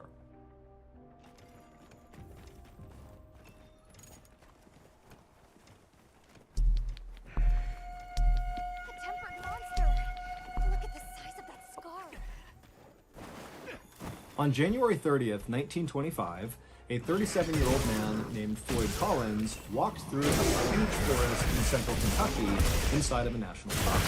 As he walked along, his boots splashed in the melted snow and mud on the ground, and above him, all he heard was the sound of water dripping down amongst the leaves. It was warmer than it had been in several days, and so that was why Floyd was out here. He was trying to take advantage of the nice weather. And so after walking for a while on this muddy, slushy trail, the trees around Floyd began to thin out, and then eventually he reached the edge of the tree line, and in front of him was this huge clearing. Now, in this clearing, the trail he was on continued straight ahead, but it came to a stop in front of this huge cavern-like opening in the side of a hill. And so without hesitation, Floyd stepped out of the trees into the sunlight, and he walked the rest of the trail right up to the opening of this cavern, and he stopped and just stared and smiled. This cavern-like space on the side of this hill was the entrance to a cave known as Sand Cave. And Floyd had spent the last week coming out to Sand Cave and exploring the different tunnels, but today his plan was to go as deep and as far inside of this cave as he possibly could. Caves were a huge tourist attraction in this region, and Floyd was a very experienced caver who had been caving since he was 6 years old, and he knew that most of Sand Cave had not been explored. And so if he could go in there and explore all the different parts of the cave and map it all out and make sure it was safe, it was sure to be a huge moneymaker. He could bring people here and lead them on guided tours. So Floyd left the muddy path he had been walking on and stepped foot inside of this grand entrance to Sand Cave. It's basically this 250-foot wide cathedral-like space inside of this hill with ceilings high enough you could stand, but it's totally dark in there. And despite being this big open space, it very quickly funnels to this one kind of tunnel that goes straight down and connects to all these offshoot underground passageways, many of which have never been explored before. And so, as Floyd walked across this big open entryway, he lit his oil lamp and then began mentally preparing himself for what he was about to do.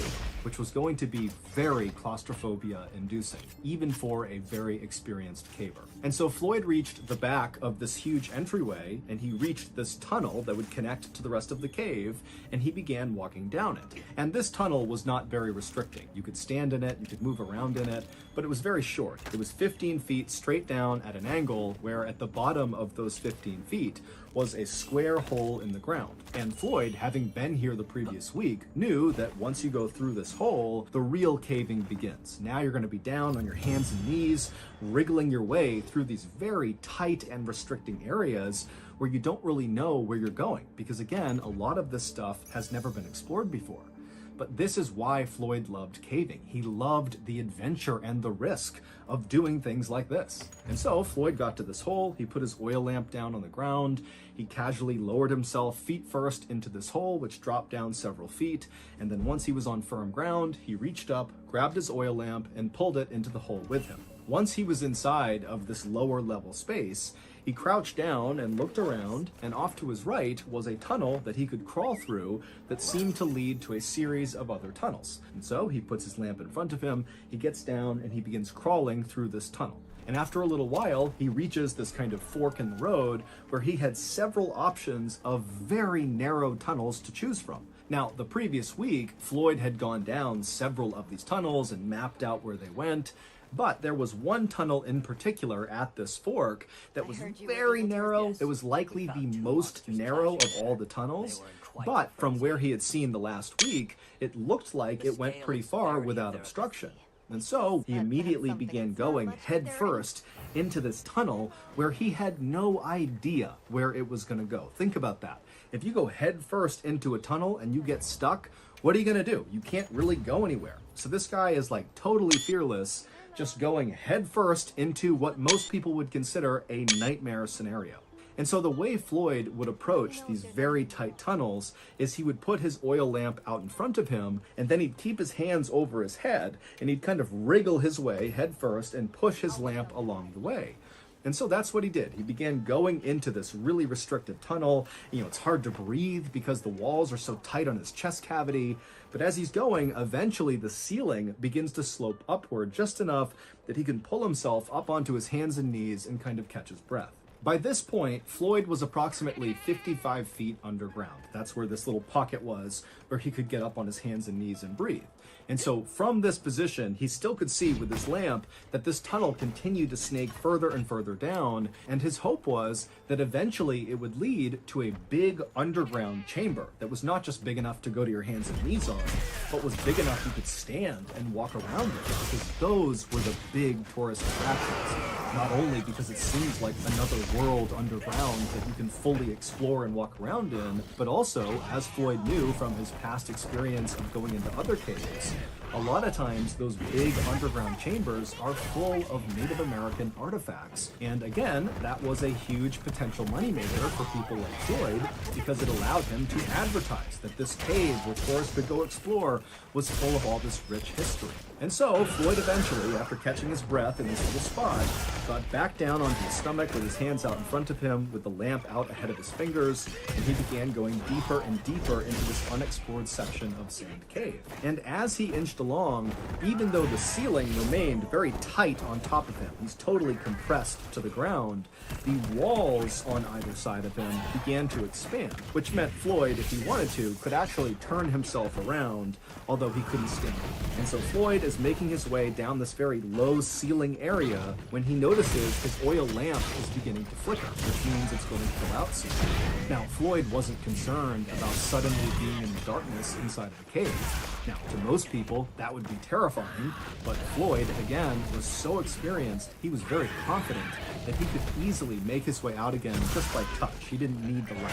But he did know that trying to move around inside of the cave in the darkness was dangerous, and so he should not do that if he could avoid it. And so as much as Floyd wanted to continue and hopefully find something incredible inside of this cave, he decided he really needed to just turn around and go back to the surface and come back the next day to continue exploring.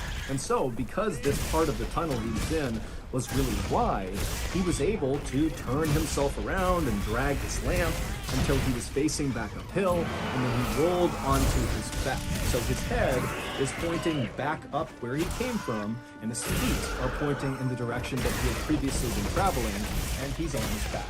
And so his oil lamp is above his head. He can move his arms side to side because, again, it's pretty wide in the area he's in.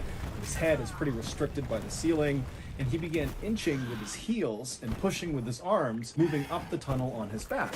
And as he would move, he'd use his head and his hands to push the oil lamp back up the direction he was going. And for a little while, this system worked great.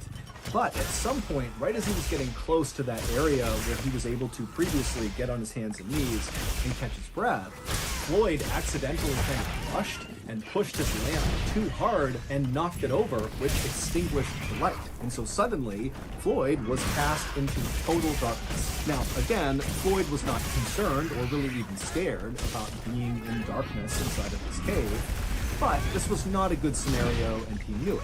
But he told himself, stay calm, he knew where he was in the cave, he just needed to get to that little pocket, he'd catch his breath, and then he'd continue his way back up, eventually reach that hole in the ceiling, that square hole, he'd climb out, make his way out of the cave, and boom, he'd be done. And so Floyd just continued to push the now extinguished oil lamp above his head, and he continued to inch with his heels and move his arms around to keep going backwards up the tunnel. But then, right before Floyd reached that pocket inside of the tunnel where he could get onto his hands and knees, he heard the sound of falling rocks somewhere below him, kind of near his legs. Now it's pitch black, he can't see anything, and so Floyd just kind of held his breath and hoped that whatever was happening wouldn't affect him. But then he felt a shooting pain in his left leg. A 27-pound rock had broken loose from the low ceiling and landed on his left ankle. Now, at first, Floyd was actually relieved that the rock had landed only on his left leg. And in fact, his leg was actually kind of positioned in a depression on the floor of the cave. And so the rock didn't really hit his left ankle directly. It kind of like hit the ground and then leaned onto his left ankle. And his left ankle was kind of protected in the depression in the cave floor. And so Floyd's thinking, thank goodness it only landed on my ankle and not on my head or my chest, because then I'd be dead. And so, after catching his breath and kind of calming down, Floyd tensed his body and pulled his left leg as hard as he could to clear this 27-pound rock, but his foot wouldn't budge. And so Floyd thought he would just reach down and kind of dig his foot out. He'd just move the rock out of the way. But even though this cave had widened out on either side of Floyd when he had gone deeper and deeper into it, because he had retraced his steps, he was farther up the tunnel where those sides had really come in much closer to him. And so he wasn't able to actually reach down and touch the rock. The walls made it impossible. And so he wasn't able to use his hands to clear this rock. And so Floyd is pinned underground, unable to move, in absolute pitch darkness inside of a cave that's practically crushing his chest because the ceiling is so low. And he knows it's unstable. The ceiling has now fallen off, so there's a chance more rocks could come in at any time. I mean, this is like a worst case scenario for anybody who goes caving. But Floyd told himself to just stay calm. He knew this was a very bad situation, but people were certain to find out he was missing, and they knew he had gone to Sand Cave, and they would come here, they would find him, and they would rescue him. And so Floyd just decided he would wait. And for an agonizing 30 hours, remember, 30 hours of pitch blackness, trapped in a totally claustrophobic environment. 30 hours of this, no food, no water, can't go to the bathroom. He's laying there for 30 hours, and then finally, he hears a voice coming from somewhere near the entrance of this cave. And when he heard that voice, it was like the sweetest sound he had ever heard. Because not only did they represent help, but the voice was coming from Floyd's brother, Homer, who was also a very experienced caver.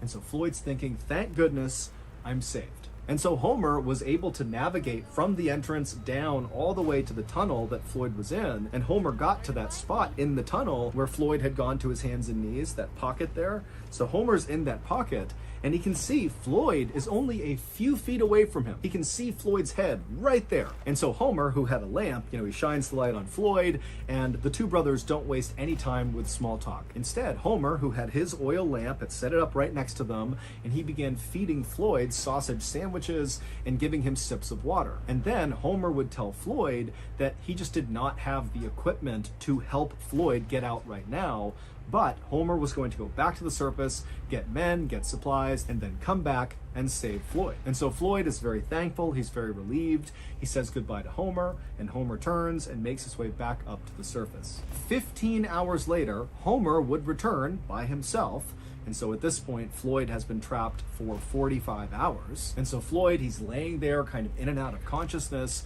and he hears the sound of Homer calling out to him, and then he hears the sound of Homer chiseling away at some rocks. It would turn out Homer's plan to save Floyd was basically to chisel away the side of this section of tunnel that Floyd was stuck in order to be able to reach down and somehow, some way, clear the rock off of Floyd's leg and then pull Floyd up. Now, Floyd understood, of course, that this plan of chiseling away the side of this tunnel to make it wider was going to take some time, but luckily Homer had shown up with more food and water, and they chatted the whole time as Homer worked, and so Floyd was in good spirits and Homer was very optimistic.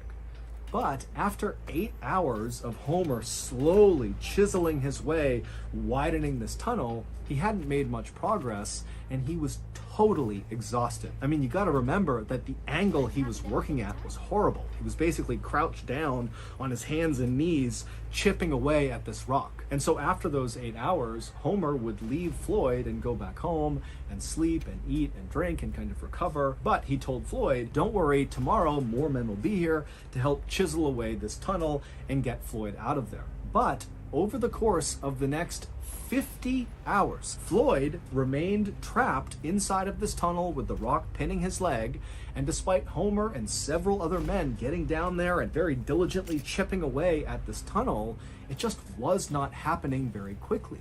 And so over the course of those 50 hours, Floyd began going in and out of consciousness, and he began not being able to differentiate between what was real and what was not. At one point, he would say that